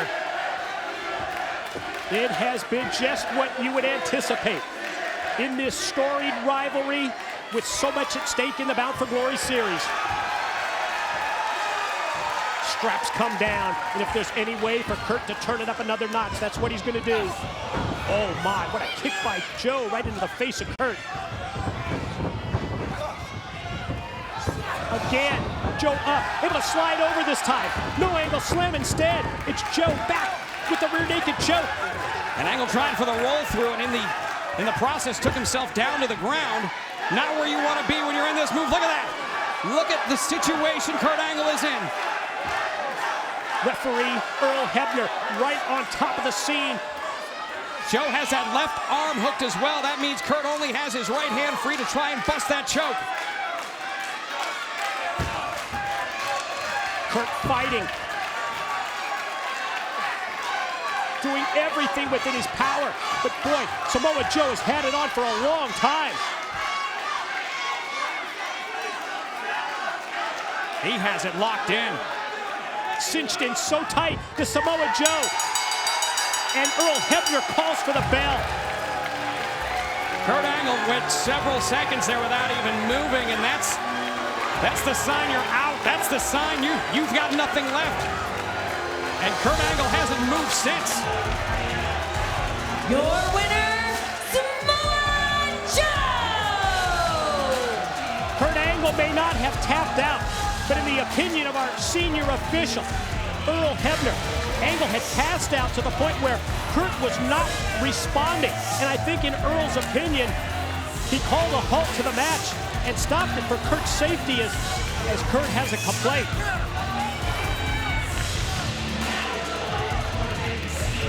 And Earl explaining his point of view to Kurt Angle. It's obviously a tough decision for Earl Hebner, but when there's just no response, what else can you do but call for the bell? It's his job as a referee to oversee this and to make sure. Look at this. Let's go back to see what happened earlier.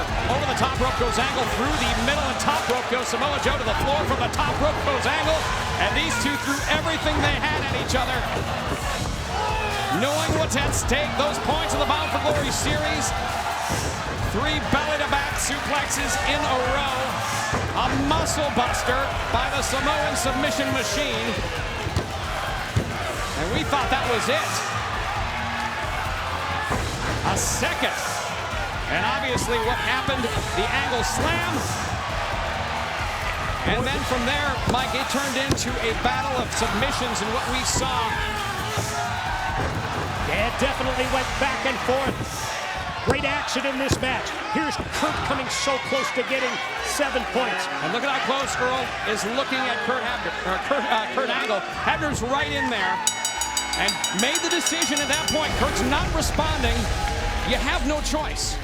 And look at that. With that, he's right, 10 points. And Mike, we have to look at the updated standings. Look at this. My, how things can change. What a huge win for the Samoan submission machine. 10 points, and all of a sudden that commanding lead for the Cowboy James Storm, it's gone. Samoa Joe takes over. Certainly, James Storm was the front runner coming out of that first match, winning 20 points, but Samoa Joe has earned it with victory after victory. Whether it's via submission or via pinfall, Samoa Joe on top of the leaderboard in the Bound for Glory series. Ladies and gentlemen, up next at Destination X, it's AJ Styles versus Christopher Daniels.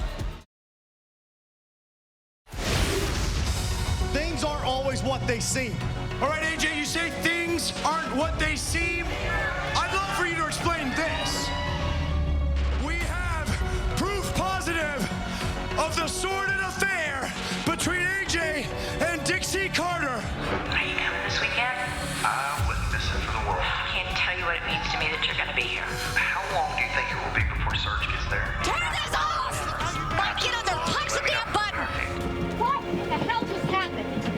Who did this? I have a family!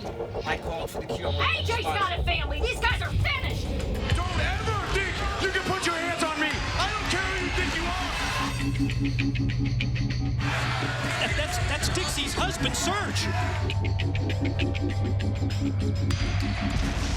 You got to feel from all the stuff that's going on here, and his wife's right in the middle of it.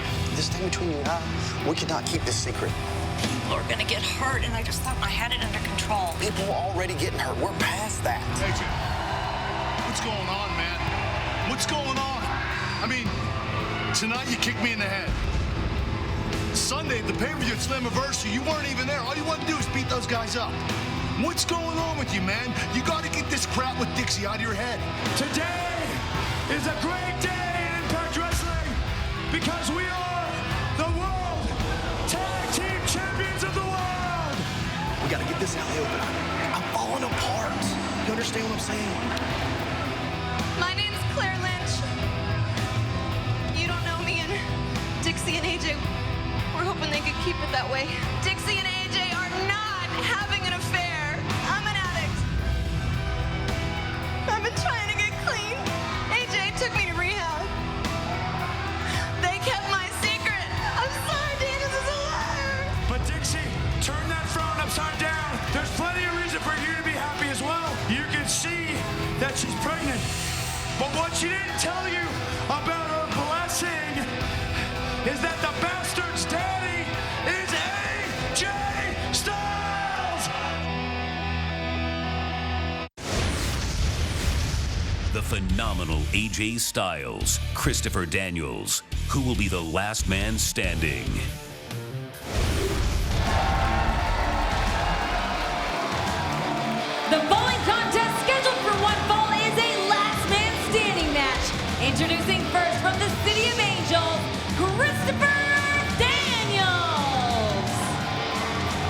light of what we have witnessed for the past several months, is there any better way to settle the differences in the bad blood between Christopher Daniels and AJ Styles than to put them in a match where anything and everything goes, no disqualification? We will determine a winner when one man cannot answer the 10 count. It's last man standing rules.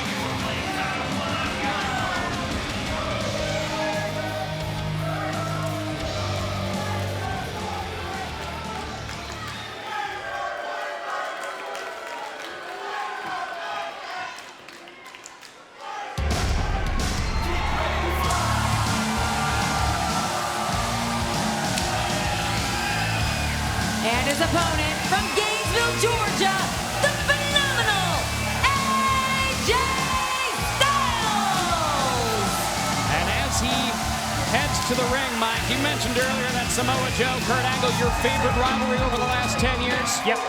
Well, pal, I've been around this place a few years as well.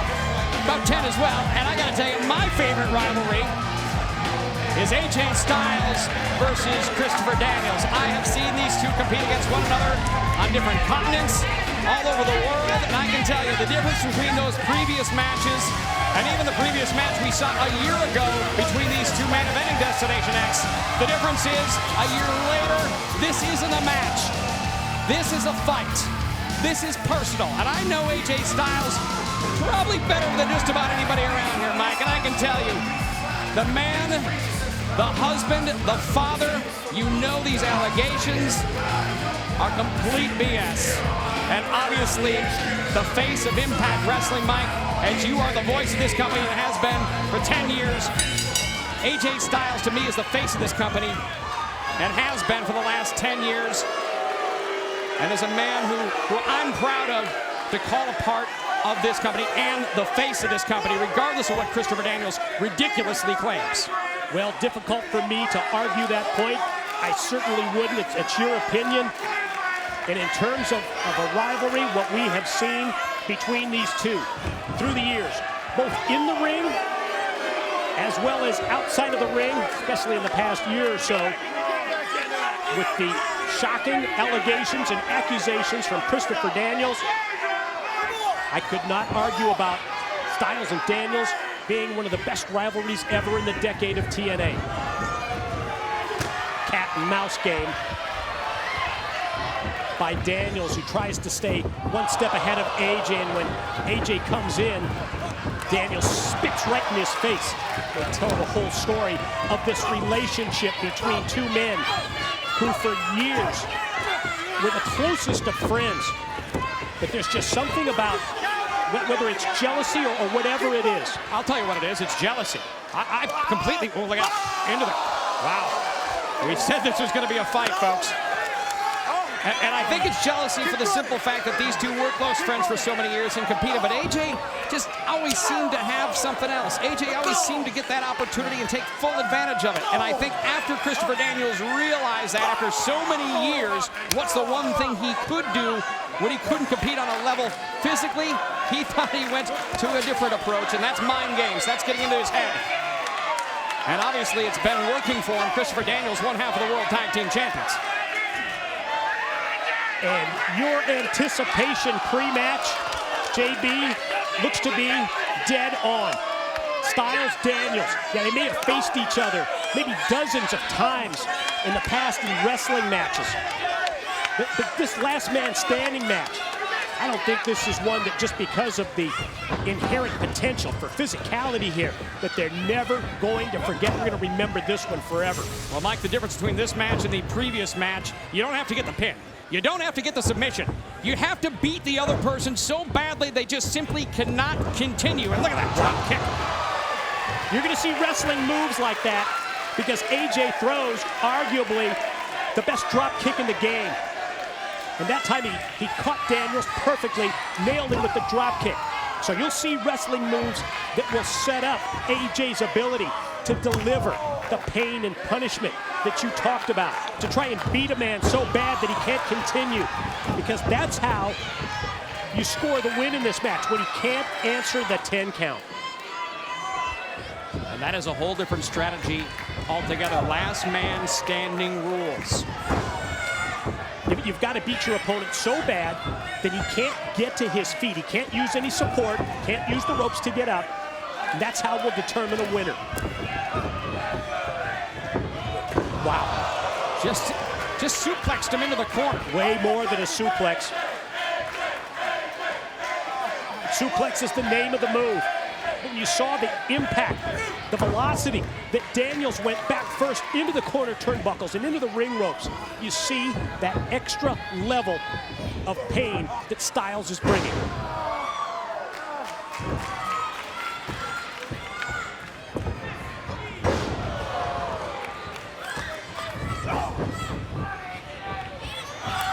Daniels going to try and turn it around, and all of a sudden does. With AJ pinned up against the corner, Daniels going to unleash the chops. The knife edge. Chops delivered right to the chest, and AJ's quickness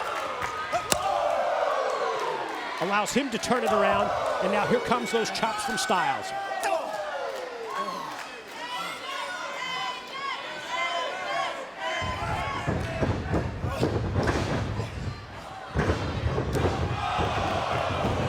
Shot. You saw how that connected. Probably not the last punch or kick you're going to see thrown in this matchup.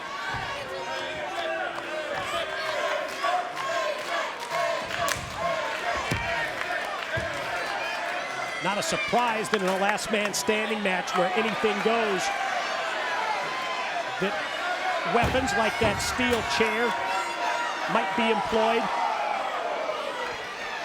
Daniels knew that he had AJ in trouble, and while he tossed the chair, and you saw how quickly Daniels sprinted around the corner to continue the assault, which now sees him not only raking the eyes of AJ, but just almost fish hooking and trying to put his finger in the eye socket of Styles. And there's nothing the referee can do about a fish hook or anything that we obviously... It's anything goes. Anything goes. And when you have a steel chair in the ring and you're the referee, all you really do at that point is count to 10, and whoever can make it to their feet or continue in the matchup is, going to be the winner. It's a situation where the physicality is going to tell the story of this matchup.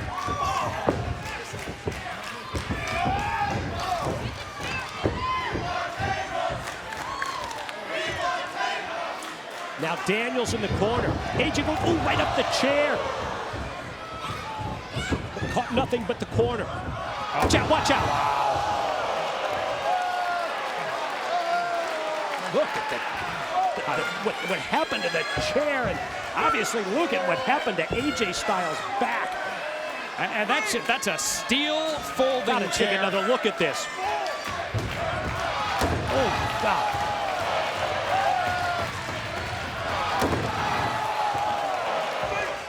And think of what a move like that does in terms of limiting, inhibiting the overall offensive abilities of AJ Styles. A confident Daniels. Going to try and follow up on the advantage as he drops out to the floor, and AJ weakened and weary.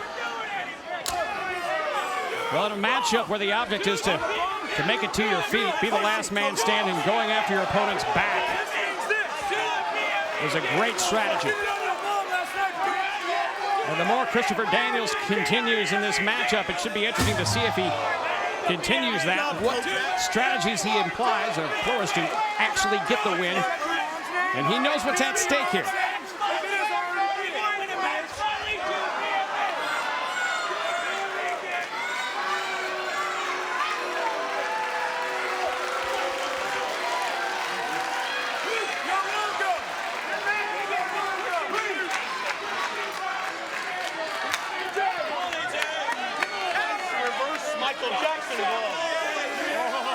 On the floor now. Oh, AJ Styles busted open. The bare knuckles of Christopher Daniels with shot after shot to the head of Styles. And well, you're right, AJ Forehead split wide open, and the impact, again, the focus of Daniels' offense, so much of it has been on AJ's back. This time the suplex by Danielson. He's got something in mind in regard to the steel steps.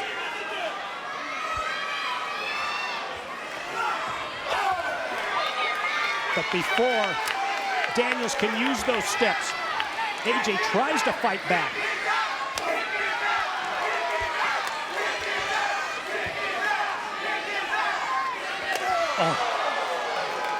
And Mike, you ask any competitor when they realize that they're busted open and blood's pouring out of their head mentally, and not just forget about physically, mentally, that does something to you. You know that you're in a fight. You know that you're in for the fight of your life when you start seeing your own blood. And obviously AJ Styles is going through that right now. How about the advantage, though, for Christopher Daniels? You talked about the disadvantage with the blood flowing down AJ's face. And of course, potential to limit his vision. But at the same time, once Daniels sees and senses that he's weakened AJ, Daniels' confidence level is going to rise. Watch out. Styles have the presence of mind to see that coming. And now look at this from the outside of the ring. Go springboard. Here he goes.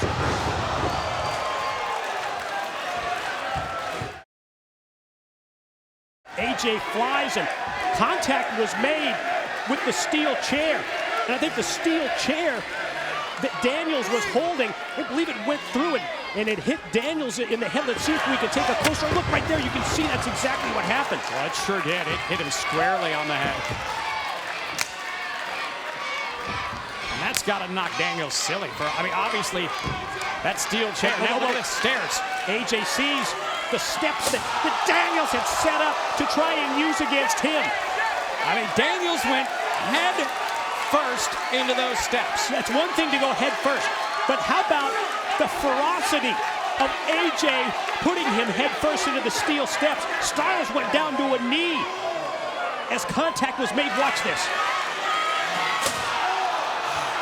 AJ threw everything, all of his power behind that. Oh, now Daniels, just like AJ, Daniels has been split open.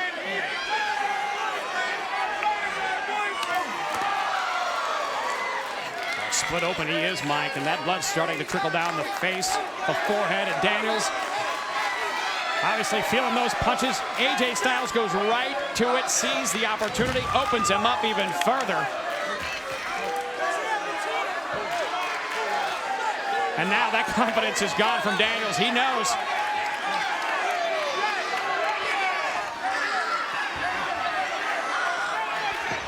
Daniels puts it in reverse, trying to make his way up the ramp.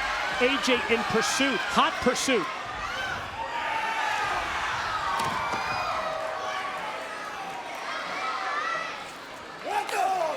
Boy, action just to the side of the broadcast table here as Styles follows up the overhand right, putting the boots to Daniels, who's in a precarious position. Just a few feet away from us here, JB.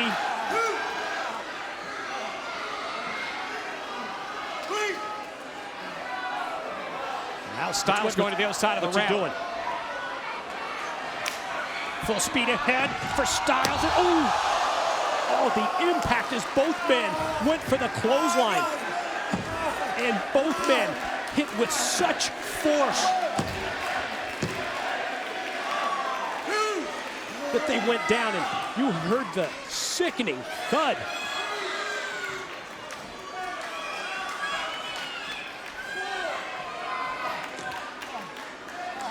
And now this becomes a battle of who has the most pain threshold. Really, at this point, you saw something like that go down, and both men to their feet. It's last man standing.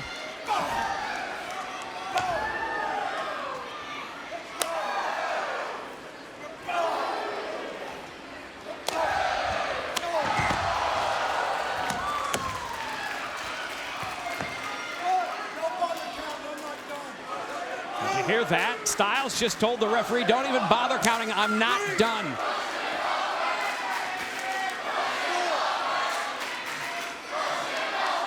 This has been exactly the war that we anticipated. AJ looks to the crowd. Could he be going for the Styles Clash? Oh, God. How about Daniels' ability to all of a sudden, out of nowhere, turn the Styles Clash around and the back body drop. And we mentioned the word sickening thud earlier. You heard it again when AJ crashed off the back body drop. Oh. We heard that, actually, we felt that. This is just feet from our broadcast booth here, and to see this war, to see this fight so close, and the blood coming down both men's foreheads. And the loss of blood there by Daniels, you saw he appeared to be almost dizzy as he was teetering on the side of the entrance. Wait a minute, where's AJ going? Oh my!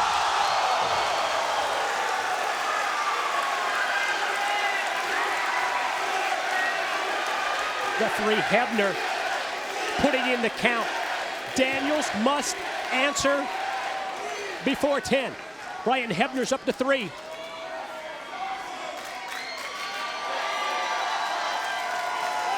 He's at 5.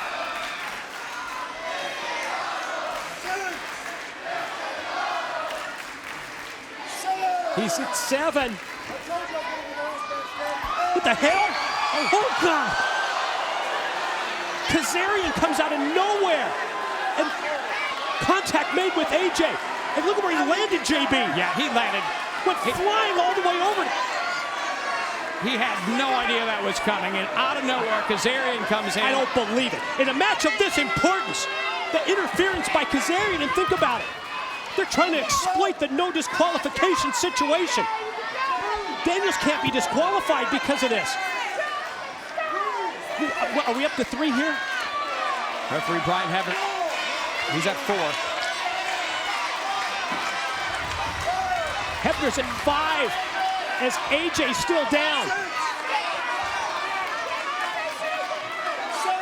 At 7. Can AJ beat the 10 count? He's at 8, but he's got to get back up to his feet.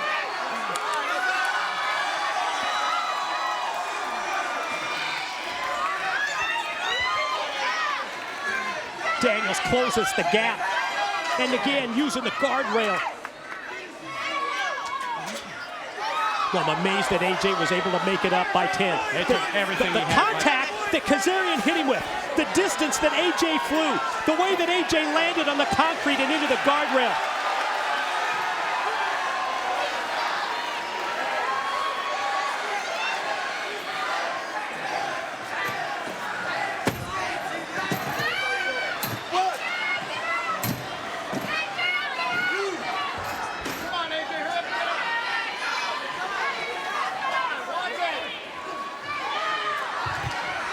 Daniels takes Styles, tosses him up on the ramp so that he can get further distance between AJ and the table. Oh, no.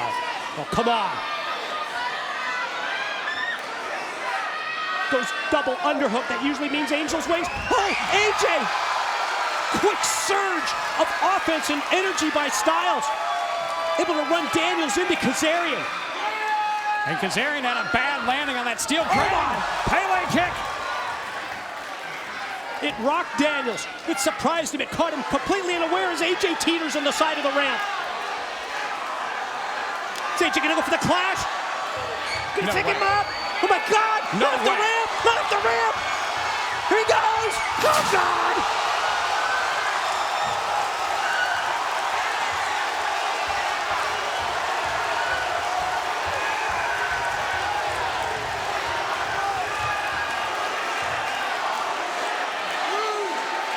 Hebner's at 2. Both men are down. Count reaches 3.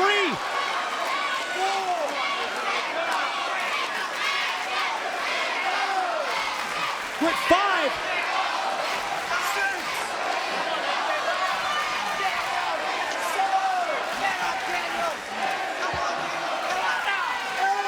Count is at 8. Counts at 9. Is AJ up? Is AJ up? Hebner calls for the bell. Your winner, the phenomenal AJ Styles! Holy you know what. What What else do you say to that? You see that obviously both men are going to be feeling the after effects. A match that has taken so much out of both men, and they're going to be feeling this for years.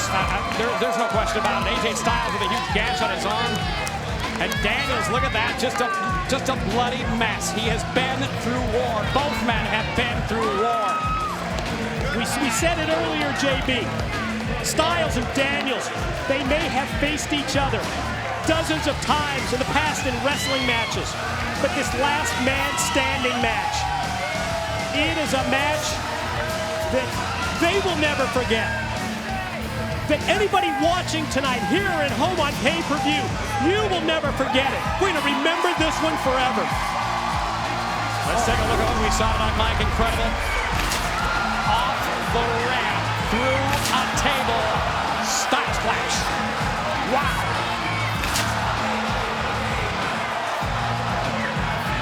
And you want to talk about a career-shortening match? Neither man comes out of something like this unscathed, but AJ Styles tonight here at Destination X in a bloody mess has emerged victorious in the last man standing match. Wow, what a victory for AJ Styles, and what a match at Destination X.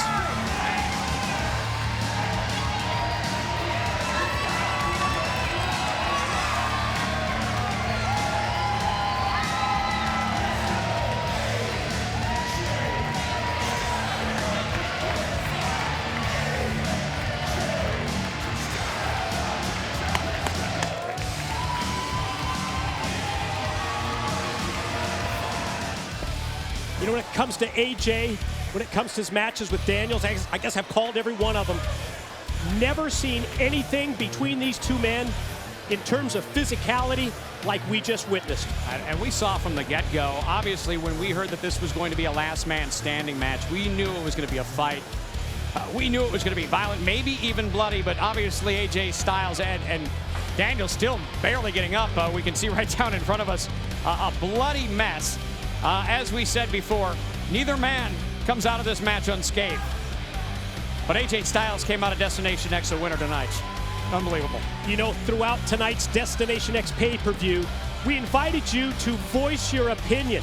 When it comes to our World Heavyweight Championship match, Bobby Roode defending against Austin Aries, and I think you've got some information for us, JB. We certainly do, Mike. We have had a poll up, our Twitter, at Impact Wrestling all night, and we have some great tweets coming in. Roe McManus, the David Letterman of Australia, tweeting in, he feels tonight the It Factor will have the victory, the advantage. How about our newest gut check competitor, newest addition to the Knockouts, Taylor Hendricks, picking one. And of course, Joseph Park chiming in from the Windy City of Chicago, picking Austin Aries, his opponent, Bully Ray, this Thursday night live on Impact, predicting it's going to be his friend, Bobby Roode. So a lot of feedback, a lot of people chiming in, and it's really, from the get-go, been a variety of different opinions, and we're hearing them from all over the world. We're watching your Twitter, at Impact Wrestling. We want to know what you think going into this match, and I think we're ready to find out. Time for the results, right? The results of this poll. Who will win tonight's main event at Destination X? And so far, wow. Our online audience, 71% are saying Austin Aries leaves tonight the new World Heavyweight Champion. And what a year. Obviously, I remember sitting here just a year ago when he won that contract. And now fast forward to Destination X 2012, and here he is going for that World Heavyweight Championship. What a year. And not to mention the fact what kind of momentum Bobby Roode has after becoming the longest reigning World Heavyweight Champion in TNA history. Tonight, Bobby Roode versus Austin Aries. Those of you who have voted, obviously anticipating that we will have a new World Heavyweight Champion in Austin Aries later tonight. We're going to send it back to our broadcast partner, Christy Hemme. Thanks, guys. Intense night, and still to come, 2 more championship matches. With me at this time, the man responsible for both of them, Austin Aries. Now, Austin, you chose option C. Here we are. What are your thoughts? What are my thoughts? What are my thoughts? Well, you know, I'm very excited for the Ultimate X match that's coming up. I wish all those guys a lot of luck. But to be real honest, Christy, at this point, the X Division's in my rearview mirror. And I'm gonna leave that behind me because I'm looking at what's in front of me. And what's in front of me is you, Bobby Roode. What's in front of me is the TNA World Heavyweight Championship. In a very short few moments, the time for talk is over. You've been calling yourself the It Factor. You've been calling yourself the most dominant champion in TNA. And real soon, we're gonna find out if that's true. Because the way I see it, Bobby Roode, he's been winning his matches with beer bottles. He's been winning his matches with belt shots. Bobby Roode, I've been winning my matches with brain busters. And tonight, that's exactly what I'm gonna do. Because I plan on giving everyone here in the Impact Zone, everyone watching at home on pay-per-view, including my mother, someone they can be proud of to be called a champion. Tonight, Bobby Roode, I will not walk out of this place empty-handed. No, you see, I'm gonna change the course, not only of Impact Wrestling, but of the complete and total professional wrestling industry. I will walk out of here the new World Heavyweight Champion and prove exactly why I am the greatest man that ever lived. Aries and Roode, it's still to come. But as Christy just said, you know what's on deck. It's Ultimate X. What do you say we go back? Let's review how the four men who advanced to Ultimate X, exactly how they got there earlier tonight. JB, take it. It's been quite a night, obviously, getting to this match. Kid Cash comes out against Mason Andrews after Mason got the victory earlier in the four-way, able to roll up Kid Cash and get the win, advancing to the Ultimate X tonight. Then we saw Doug Williams, and what a match it was with Kenny King, able to get the victory over the British sensation, advancing to the match tonight. Then we saw Sanjay Dutt. What a win it was with the moonsault stop, putting away his opponent. And then we saw in the final qualifying match tonight, it was Zema Ion earning an opportunity to compete next in the Ultimate X match after giving a stare to Jesse Sorensen. It was Zema Ion getting the pin, being victorious, thus setting up his opportunity, which awaits him next inside the Ultimate X. The following contest scheduled for one fall is the Ultimate X match. Introducing first from Big Bear, California, Mason Andrews. You know, it's interesting when you look at the four competitors in Ultimate X. None of the four men have ever held the X Division title. That tells us that not only will we have a new champion tonight, but we're gonna have a first-time champion take down the championship belt that hangs high above the ring and become the champ.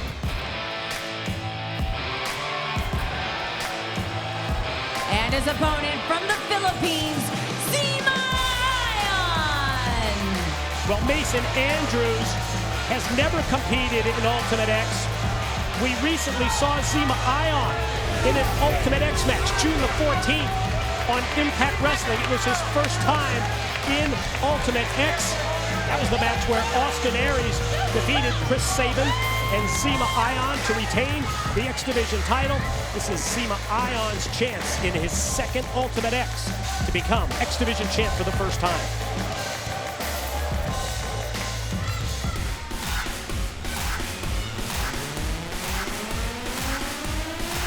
And from Las Vegas, Nevada, Kenny King.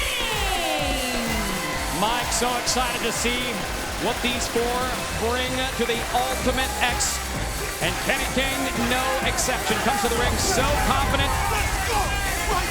And obviously knowing that this is a very different type of match. This is a match that you will see nowhere else in this professional wrestling industry than right here at Impact Wrestling. The Ultimate X, a TNA exclusive, and Kenny King stepping into it for the first time tonight.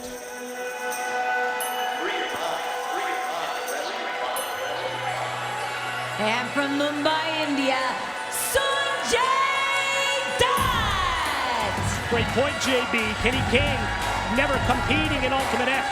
In terms of overall experience, the most times among these four men in Ultimate X would go to Sanjay Dutt.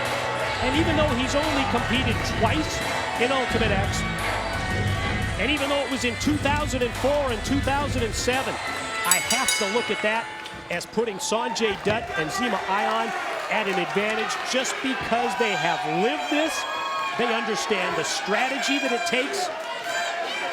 Because do not concentrate on pins or submissions. It's wear down your opposition to the chance where there's an opening. And Zema Ion using the hairspray, trying to distract the opposition and head to the corner and climb up. No success here, but having success with the elbows for all three, and then the three combined. Wow, triple drop kick. And Mike, interesting to note as well, you see no referees in the ring. No referee at any point tonight. It's going to be all about who can scale those high wires, get to the middle, and get the X. But there's so much danger involved. Once you go up the side of the steel structure, and then once you make your way across that cable, so many times you can just leave yourself wide open to have one of the other three opponents in this match take you down from such a high distance. Experience of Sanjay as he tries to go to the corner. Cut off first by Kenny King. Ion slides in, tosses Kenny King out to the floor. Meanwhile, out of nowhere, it's Mason Andrews with a drop kick for Zema Ion. And you always talk about how the high-flying X Division style really is great in this kind of matchup, but in this type of match, the Ultimate X, it comes down to a lot of times upper body strength, your ability to go across the wires, maintain control, maintain composure, all while a lot of times you're hanging upside down. And I know you've talked to many competitors who have been in Ultimate X, and they will tell you the grip strength also so important because you've got to go hand over hand and make your way across the cable. And it's a surprising move here by Kenny King, but boy, it worked to perfection. Stacks up two men, Ion and Andrews in the corner, and now with the opposition taken out of play, Kenny King going to try and scale the structure, but keep your eyes on Sanjay. And that's what strategy is. In this match, you notice Kenny King went to the opposite side of the ring. He wanted to scale that truss and get to the middle from the farthest distance possible from any of his opponents. And obviously we saw there Sanjay stop that. Look at this. Wow. Unpredictable kick by Kenny King. Gives him an opening. Look how quickly he's able to spring up. And how about the way that he sprung all the way to the middle of the cable? Sanjay has to make a desperation move, but the drop kick does it. Whoa! The athletic ability of Kenny King is what impressed me so much there. Flying out of the corner. And by the time that he hit the cables, he was already halfway across to the championship belt. Sanjay able to quickly come back. That's where the advantage comes in, when you have guys that can springboard from the top rope and have just perfect balance. Kenny King can do that. Actually, all four of these men we have seen can do that. And springboarding from the top rope to the wires is the quickest way to get there. And you're going to see that probably tonight as far as strategy goes. Zema Ion, the elbow turns Mason Andrews inside out. Ion jumps straight up. Boy, nice vertical that time. Yeah, from the second rope. Did you see that? I did, and making up ground. Unfortunately, you get to that point where it's no man's land and you have to deal with both Kenny King and Mason Andrews, who take Zema Ion and just pull him down with such force, and then the extension of the leg and the leg drop from Kenny King. One thing you have to remember when you go for the X, when you actually try and scale the wires, if you don't make it, chances are you are in for a terrible landing, one way or another. And we just saw that when Zema Ion took him out, had a bad landing there, and obviously at that stage, you know, you got to go for that, but you have to do it at the right point of the match. Well, I like Kenny King's strategy the first time. So tough to turn your back on anybody, even if you see that your opponents have been taken out on the floor. And Kenny King pays the price for turning his back. Let's take a look at that again. Sanjay Dutt standing moonsault, and look at that. Ooh, actually kind of hit the top, or the lower rope there. If you saw that, he had so much momentum.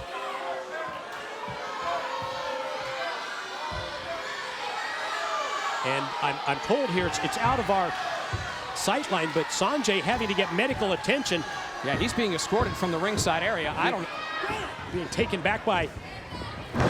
Trainer came down. It doesn't look good. We'll try and get word, but he has effectively been taken out of this match. All of a sudden, boy, things boil down to this, what was a 4-way match, now a 3-way, with Sanjay out of the match, at least at this point. Kenny King, Zema Ion, Mason Andrews, puts an advantage for all three. If you think about it, twisting corkscrew move by Kenny King, caught nothing but the arena floor. Boy, what a tough break for Sanjay Dutt, but we talk about the danger of this match. Look out, here comes Mason Andrews. And Mason hit that move on impact. Proved very effective for him, and he's just going with what he knows. He knows the experience is not in his corner, but he's going with what has ever worked to get him here. And that's a smart strategy, given the fact he's been through not only the 4-way qualifier, but he got through Kid Cash as well. He has to be the most fatigued out of any of these competitors tonight. And Mason Andrews is going to try and fight through that fatigue. Closing the gap, making his way across. Meanwhile, watch Kenny King. Speared him right off the high wire. And again, a springboard move from the outside. Again, another quick way to take your opponent off the Ultimate X. Springboard across the ring and spear him right from the ropes. X Division Championship hangs in the balance. We're going to crown. Sanjay coming back. Sanjay was taken out of the ringside area by medical officials. And I don't even know if his opponents know he's back. The importance of this match, evident in the fact that Sanjay Dutt coming back into play. And I think you're right, at least for the moment they didn't see that Sanjay was sneaking his way back in. Well, they see him now. All right, here we go. It's Kenny King, Mason Andrews, both men meeting at the middle, both men meeting at the championship belt. Take down the title and become X Division champ. Oh, no. Oh, a neck breaker from the truss, and now look at the elevation of these two. 20 feet in the air. Are you kidding me? What's both Zema Ion and Sanjay Dutt high above the ring, on top of the steel structure. Any way that you can do it, to make your way to the middle, no matter what it takes. First person to take down the title as Ion and Dutt meet at the middle of the formation of the X. Oh. Never more dangerous than being put in this position as Sanjay and Ion exchanging up at the top of the structure. And now Sanjay drops down. Boy, he's got to be careful up there too. Oh, look at that. Look what Zema Ion has in his left hand. Zema Ion drops down under the cable and putting the hairspray right into the eyes, blinding Sanjay. And Sanjay falls all the way to the canvas.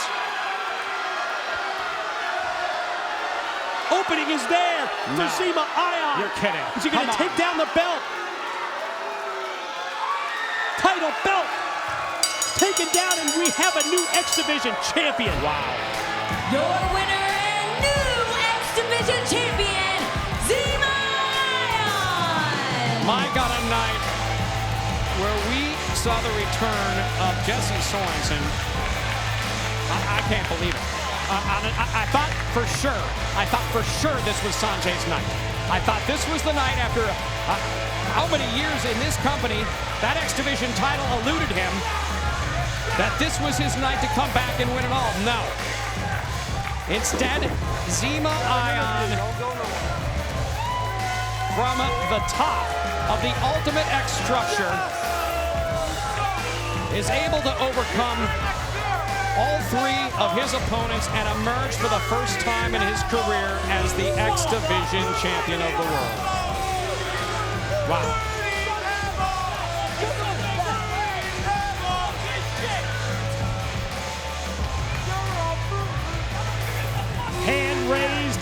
victory. Zema Ion, the new X Division champion. Why, JB? Because Zema Ion said that he was going to do it by any means necessary. And that's exactly what he did tonight at Destination X. Let's take a look at how it went down, the Ultimate X match tonight. Here at Destination X, it's about scaling those wires, getting to the center, capturing possession of the X Division Championship. And tonight, we have a new champion. Look at that, triple drop kick early on in the match. Sanjay Dutt there, if you saw how he landed on his elbow, that's what took him out of action for a minute. But he was able to come back. And there we saw both men so close to the center of that X, so close to getting the X Division Championship when both men fall from the cables and Zema Ion standing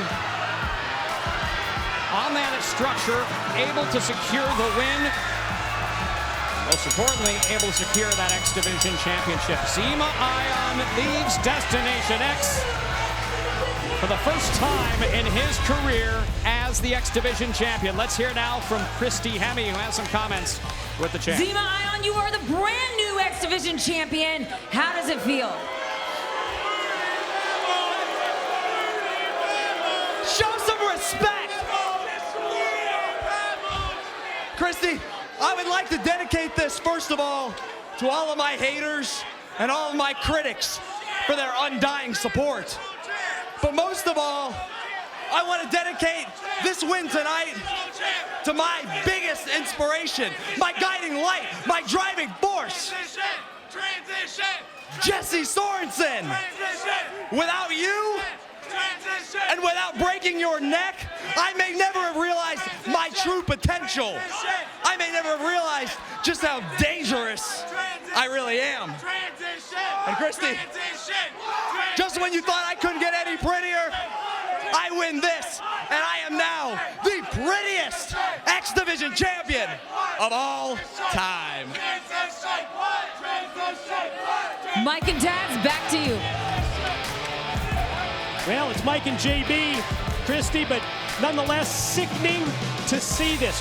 When these individuals went through so much tonight, from that last chance qualifier all the way through the tournament, and to see him take that shortcut, Zema Ion, zero respect from anyone involved tonight at Destination X. Wow, the shortcut wasn't enough. How about dedicating the win to Jesse Sorensen? Are you kidding me? After the year that we've seen of this man compete in the X Division with zero remorse over what happened at Against All Odds, to now go on at the signature pay-per-view of the X Division and win. JB, let's shift gears. Let's change the subject. Let's concentrate on what's still to come. It's our World Heavyweight Championship showdown. It's Bobby Roode to defend the title against the challenge of Austin Aries, and it's up next tonight at Destination X.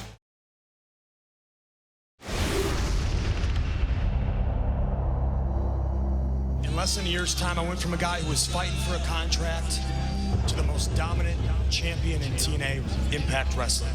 Combination of quickness and explosiveness on the part of Aries. They gave me an inch, I took a yard. They gave me a yard, I took a mile.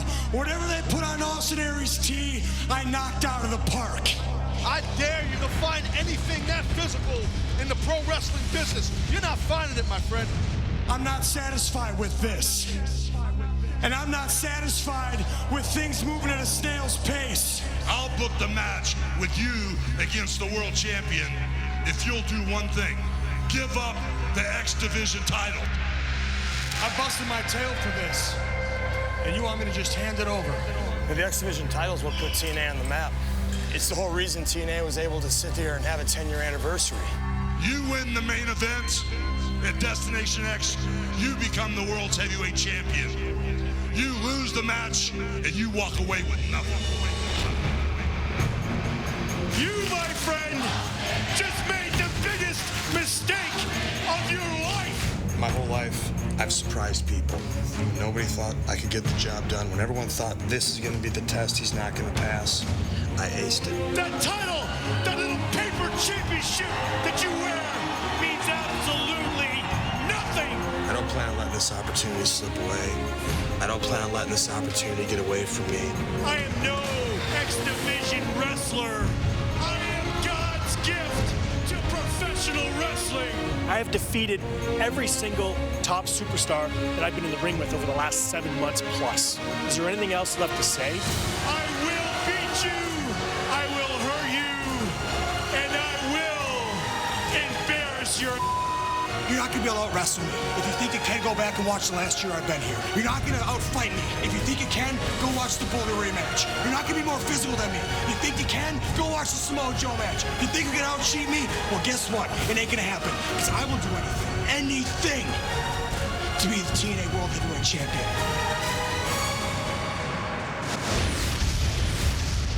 Austin Aries battles the it factor of professional wrestling, Bobby Roode, for the TNA World Heavyweight Championship. Here we go. Time for our Destination X main event. World Heavyweight Championship Showdown. Let's break it down, and let's start with the tail of the tape. And as we compare numbers in the tail of the tape, not only does Roode have an edge in experience, check out the size advantage for the defending champ on the challenger, both in terms of height and weight. Will he exploit that? Here's the bullet points. And it starts off with both Roode and Aries, record setters. Both hold the mark. Longest reigning champions in their respective divisions. General Manager Hulk Hogan, he gave Austin Aries the opportunity to challenge for the world title. But under just one condition, Aries had to relinquish his X Division championship. A-Double not only agreed to give up his title, but to add prestige to the X Division that he respects, he offered up option C to Hulk Hogan. Every year at Destination X, the champ has the chance to challenge for the world title because Aries wants to permanently leave his mark on the division.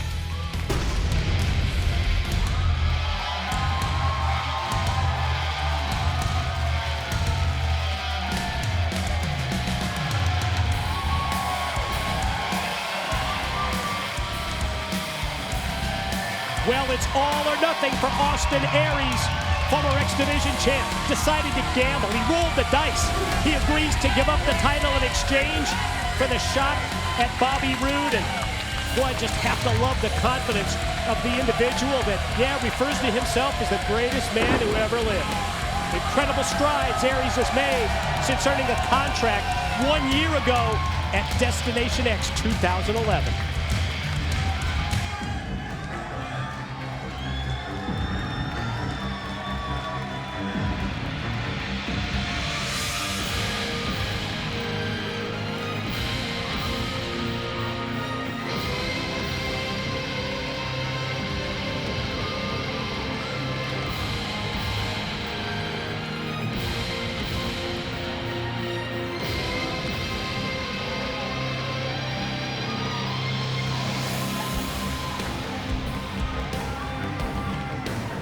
You might question exactly how Bobby Roode has held on to the World Heavyweight Championship, but you can't deny the numbers.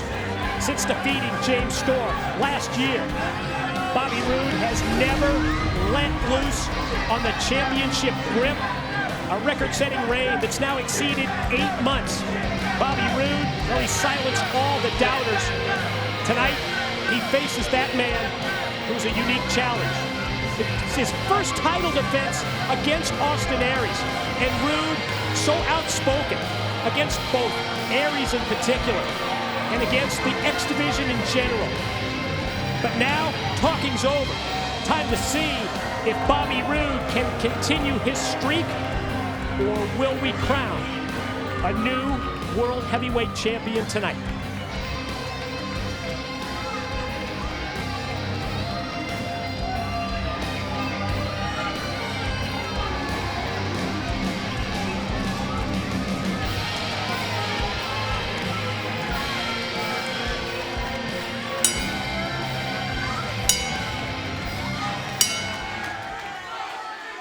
Ladies and gentlemen, the following contest is scheduled for one fall and is your Destination X main event of the evening. When the bell rings, the man in charge, TNA official, Mr. Brian Hebner. And now, Live from Universal Studios Orlando, it's your main event of the evening. Introducing first of all, standing in the corner to my right, he weighed in this morning at 211 pounds and comes to us from Tampa, Florida. He is the former undefeated X Division champion and the current #1 contender for the TNA Heavyweight Championship of the world. He is Austin Aries.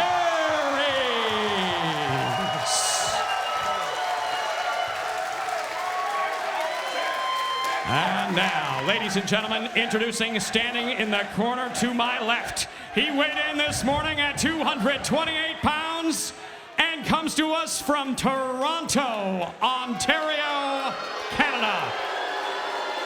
He is the current reigning and defending TNA Heavyweight Champion of the world, Bobby Roode.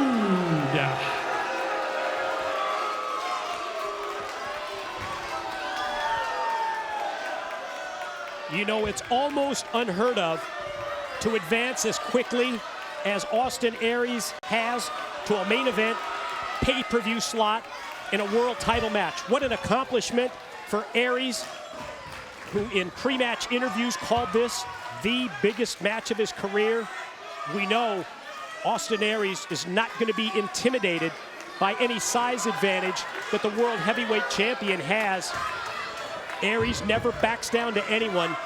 It's one thing, however, to make your way in that year's time to the world title shot as a challenger. It's another to become world heavyweight champion. Let's see if Austin Aries can complete the task right now at Destination X. Here we go. Mike, while Bobby Roode was coming to the ring, I just had a moment with Austin Aries, just a second. I said, how you feeling? He goes, I'm so ready. You have no idea. And he said that with no doubt, no lack of confidence, and he goes into this match knowing it's the biggest of his career, no question. But he also goes into this with a boatload of confidence. He knows what he can do in the ring. He knows what it's taken to get him here tonight in this position. And he knows what it's going to take to beat Bobby Roode. JB, we talked about the size advantage that Roode has. At the same time, let's talk about the experience edge.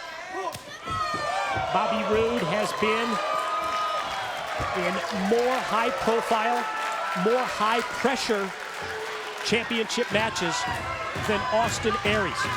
This is Aries' first time in that main event slot challenging for the world title on a pay-per-view.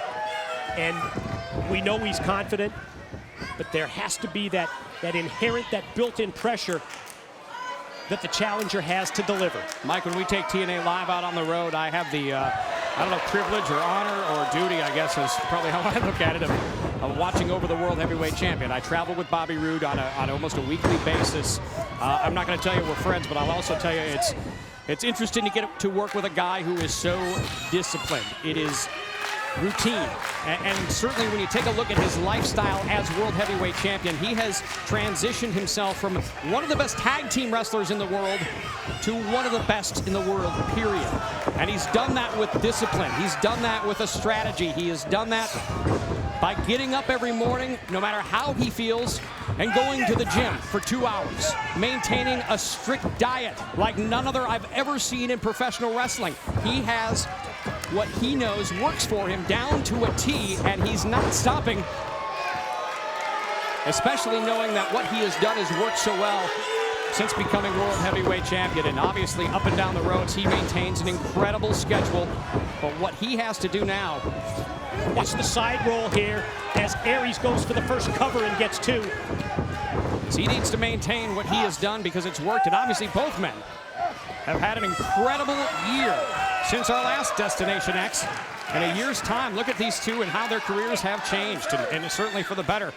And they have both been on a momentum course to lead them right here tonight to this main event. The way that Aries had the crossface and quickly floats over, and now the champ trying to get inside the head of the challenger.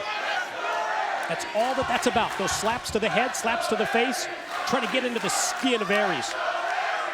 You talked about the similarities that these men have in terms of training schedules, the commitment that they have to our business, and it's evident. Just take a look at both champion and challenger. But boy, there's some big differences as well. Well, both in the fact that these guys spend a lot of time on conditioning and cardio and training and obviously a regimented system that works for them. But I'll tell you what, on the other side of things, the big difference, something like we see with just their diet. Bobby Roode will go to a restaurant and order the biggest steak he can. Whereas Austin Aries, doesn't eat meat. Says, I won't eat anything with a face. He's a vegetarian. And he'll order a big portobello mushroom.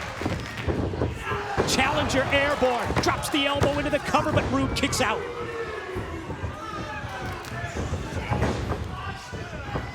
Quickly, the side headlock by Aries is answered as Roode is able to shove Aries off into the side head scissors.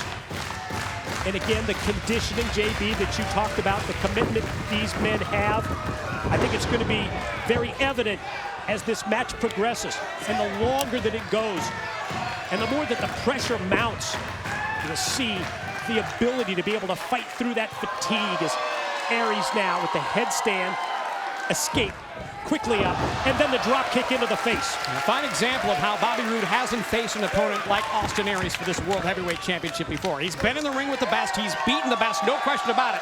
But something like that, and maybe something like Watch this, double sledge. You're right, I talked about what a unique challenge it was for Roode to have to face someone like Aries. And while we showed the numbers for advantage Roode, at the same time, Aries can come up with moves that Roode hasn't seen before. Challenger rolls the champ back in. Aries again mounts the top. Got him in his sights. Here goes Austin.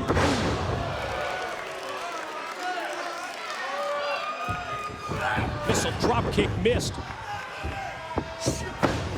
And the opening is there for Roode to follow up and turn it in his favor. Champ using the boots, and now with the throat, the windpipe of Aries across that bottom steel cable. Roode putting his weight right on the back of Aries' head.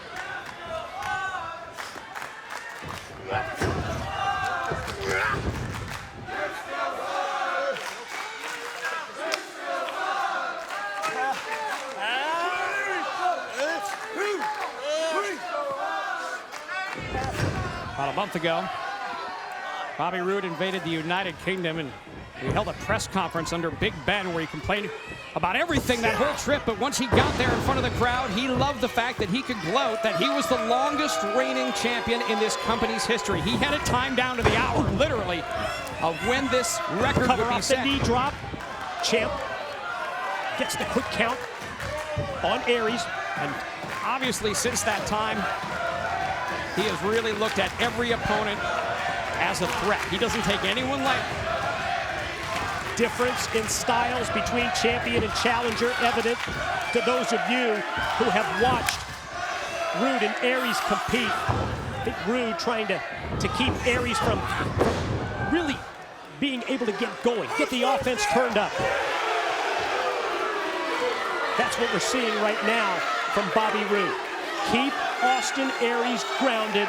Don't give Aries that opening to go high risk and catch you with a move that Aries is going to be able to use. At the same time, we've also seen how productive Aries has been using a move like the Brainbuster. He's got submission holds as well. The last chancery, he's just so well-rounded a competitor. But right now, Champ feels like he's in the driver's seat with the knee drop. Not successful for Roode.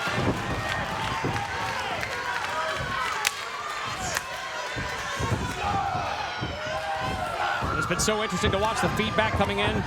Twitter, Facebook, everybody chiming in on the main event tonight. Vast amount of opinions. Oh, there we go. Almost tried to get, this is actually a, didn't quite get it how he had hooked, but he had obviously looked at a situation where he could get that submission maneuver in there, and Bobby Roode quickly makes it to the ropes. Evident that Bobby Roode has scouted Aries, aware of the various styles, the various moves, and that time it was Roode making it to the ropes before Aries could really cinch on the submission.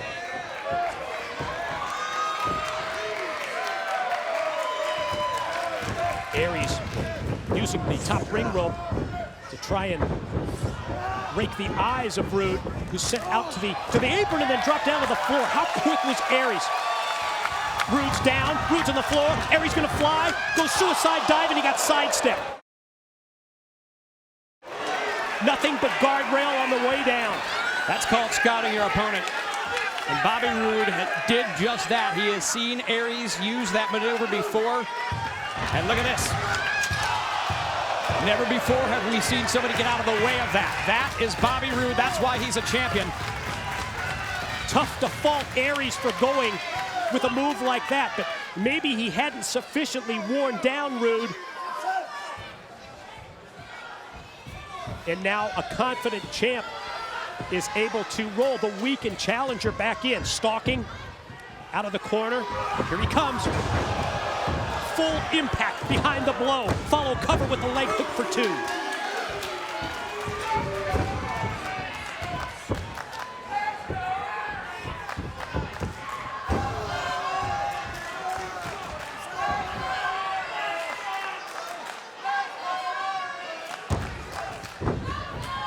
Couldn't have 2 more confident individuals from someone who brags about being the it factor, the greatest man who ever lived, and the it factor's Roode with the front suplex and another pin attempt. I'll tell you what, it's been incredible to see the fan support for Austin Aries, especially going into this World Heavyweight title match. But while the fans have embraced him, he certainly really doesn't embrace the fans in the traditional way. He does his own thing. Not going to kiss up to him, is he? Certainly not. And what we've seen from him is obviously just a focused ambition, and that is to win this match tonight. And obviously what we've seen over the last year since winning the contract to even compete in this organization is non-stop focus. He set the goal a year ago, and here he is. We've seen how our general manager, Hulk Hogan, such a fan of Austin Aries, watching him deliver match after match, week after week, and month after month, to the point where Hogan gave him the opening for the title shot. But as Aries comes flying off the ropes, it's Roode who takes the knee, drives it right into the midsection.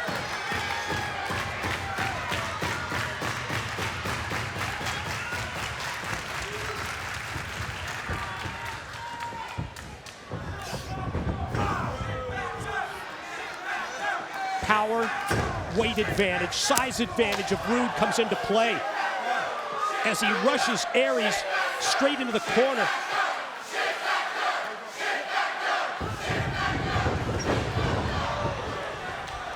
Tremendous impact as Aries is sent back first, directly into the turnbuckles. You're not even in my league. Back into the head of Aries. Roode telling him, you're not in my league. It's something we've heard repeatedly from Roode for the past several weeks, ever since finding out that Aries was going to challenge for the title. The disdain that Roode has for both Aries and the X Division.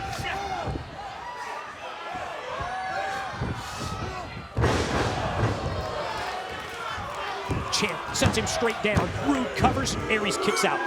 And as we saw earlier tonight, Mike, not only with Austin Aries here in this match, but with the 3 previous entrants into the Ultimate X match, he really does have no respect for what the incredible athletes of the X Division have accomplished. No respect for the fact that he's even in the ring with Austin Aries tonight. And the fact that Austin Aries had to give up his X Division championship to get here tonight. But how about the precedent he has set for those in the future? The very fact that the world champion will be defending his world championship against the reigning X Division champion here at Destination X, and I think that's fantastic for those competing in the X Division. Because of the respect that Aries has for the X Division. What he wants the X Division to be in TNA. The legacy that Aries wants to have in terms of the X Division, as well as going forward with the future champions. Even though we may not be happy with Zema Ion being the current champ as now, it's Aries with elbows to the side of the head, able to break the grip. Side roll, taking him over quickly, and no, Roode kicks out. Oh my. Powerful clothesline, Roode on top, just 2. That connected squarely in the face. Aries could be a little abrasion above the nose from that connection.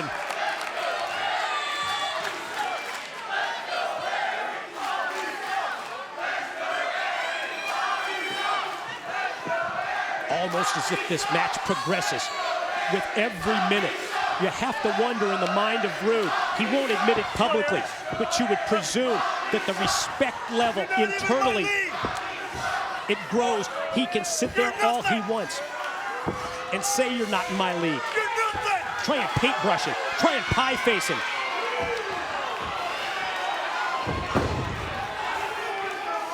You can see that in the eyes of Austin Aries. All that's done is ignite a fire. Yeah, it's going to fuel Austin Aries to the boiling point. Pair of forearms answered by Rude as the strikes are exchanged. Ooh. Wow. And look at these two back and forth. Importance of this match so evident with the world title at stake. Clothesline misses. Oh, discus forearm shot. Extra power behind the blow from the challenger. The look of the eyes of Aries, like a man possessed, charges in quickly, lands in the apron, outside in shoulder block.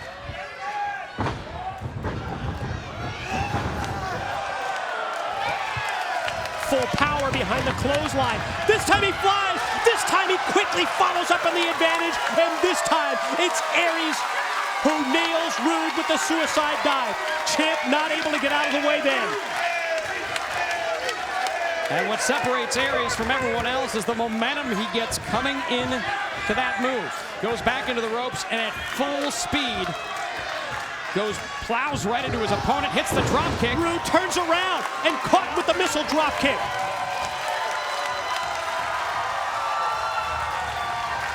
Now it's Aries who has Rude in his sights. Kane at it in the corner. Might have been going for that big corner drop kick. Instead, running power slam, and Rude gets a near fall. Well, he sure was going for that running drop kick. And again, how good has Rude scouted Austin Aries? Knew that was coming in, had the presence of mind to pick him up, turn it into a slam, and take back the advantage in this World Heavyweight title matchup. Boy, it's a good point because that's, as you said, not the first time where Rude has seen Aries come at him with a move and had the perfect answer, the perfect counter. Again, it's Rude, sights set on Aries, who turns around and, oh, how about this? Last chancery.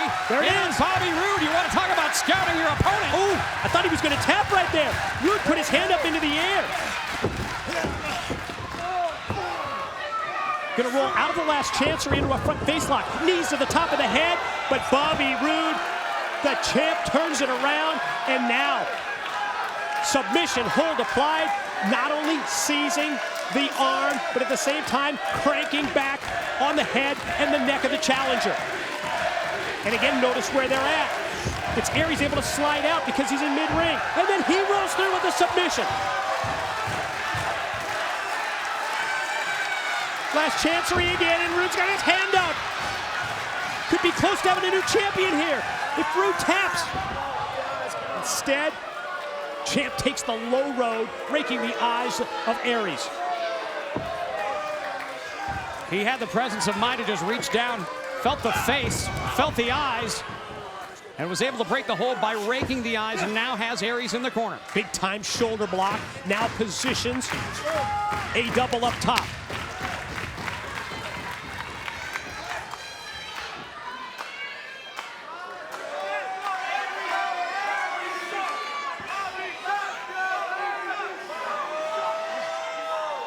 Watch out, watch out. Holding up into the air. I think Aries may have caught him with the knee in the head. Boy, he sure Stop did. the superplex attempt. What a great counter now. Look at this. Aries from the top. Rings the ears of Rude. Champ's down. Challenger set. Here he comes. Went for the 450, rolled through. Instead, it's the big double R spine buster. Rude on top. No, not enough.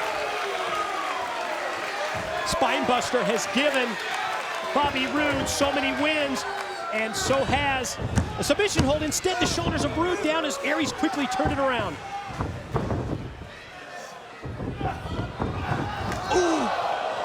with the hammerlock.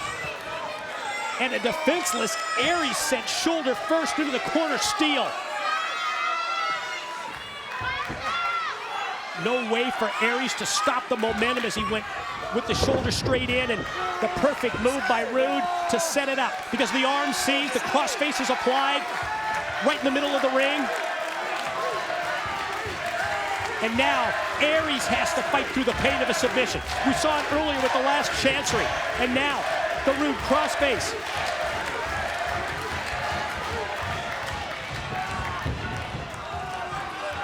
Rude able to maintain the maneuver as Aries tries to roll through and get out, not trying it again, and still Rude hangs on, and now in a better position than ever. Almost as if the size here of Rude is finally being exploited, because while Aries tries to roll through it and stop the pressure of the crossface, Rude has been able to put all of his weight across the back of Aries and maintain the hold.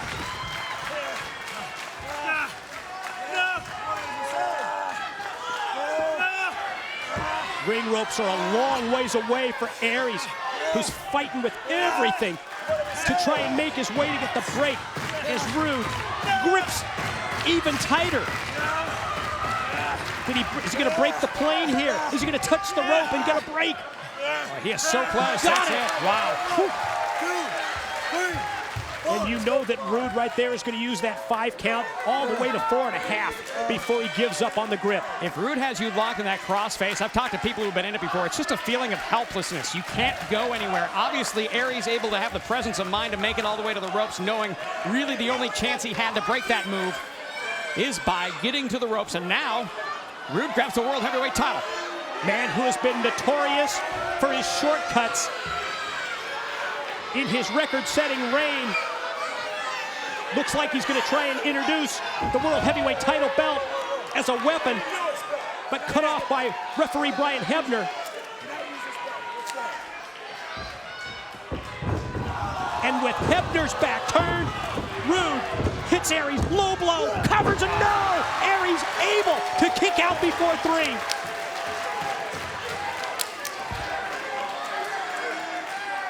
And we have seen shortcut after shortcut from the World Heavyweight Champion, especially during the early months of his reign, and now tries it again, goes back to his playbook, delivering a low blow to Aries that he has not yet recovered from.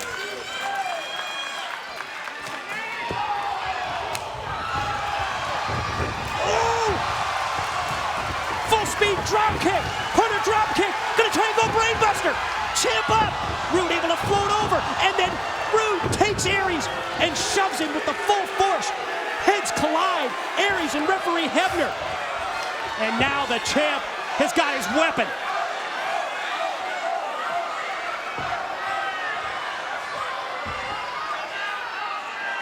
Aries trying to revive the referee, has no idea that he's about to get hit right in the head, right in the face with the title belt. Aries laid out. Shouldn't end this way. Cover, pin. Here's 2. Hebner counts 2. Come on, Aries. And Aries does escape before 3. He did get the shoulder up. Just in the nick of time, Aries hangs on. Now does he have the presence of mind to get to his feet, to come back?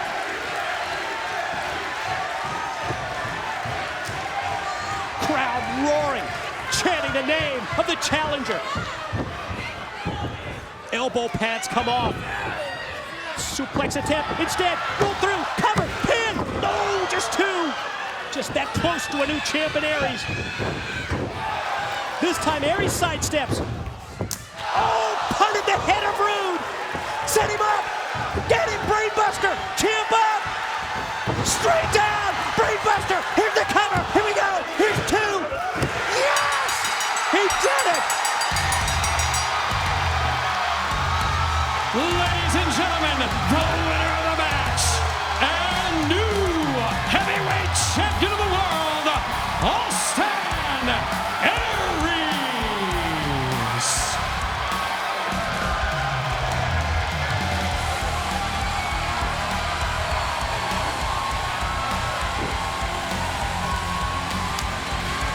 What a moment. He did it! What a victory for not only Austin Aries, for the X Division, for Impact Wrestling, for his mother who says now we can have a champion we can be proud of.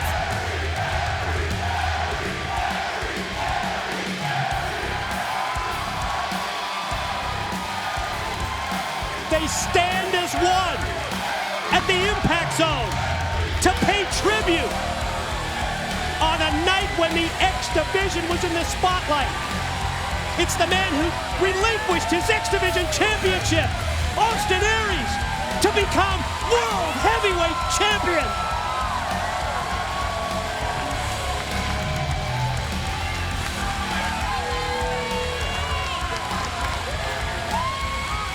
What a reaction and what a response to the Aries victory.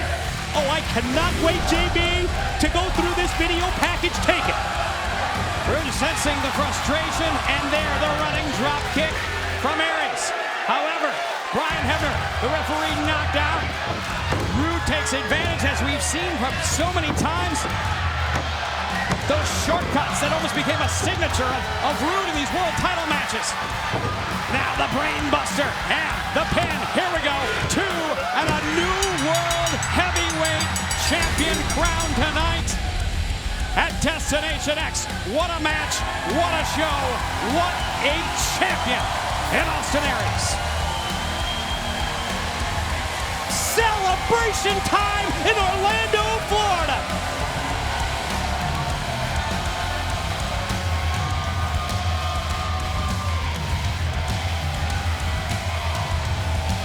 It's party time at the Impact Zone in response to the incredible win for A-Double.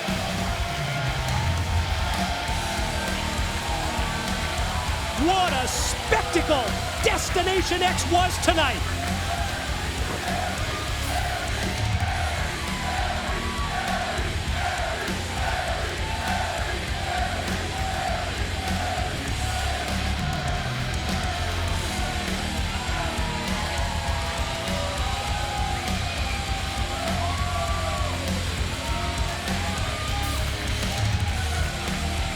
When the history books are written, Destination X 2012, it'll always be remembered for Austin Aries becoming World Heavyweight Champion.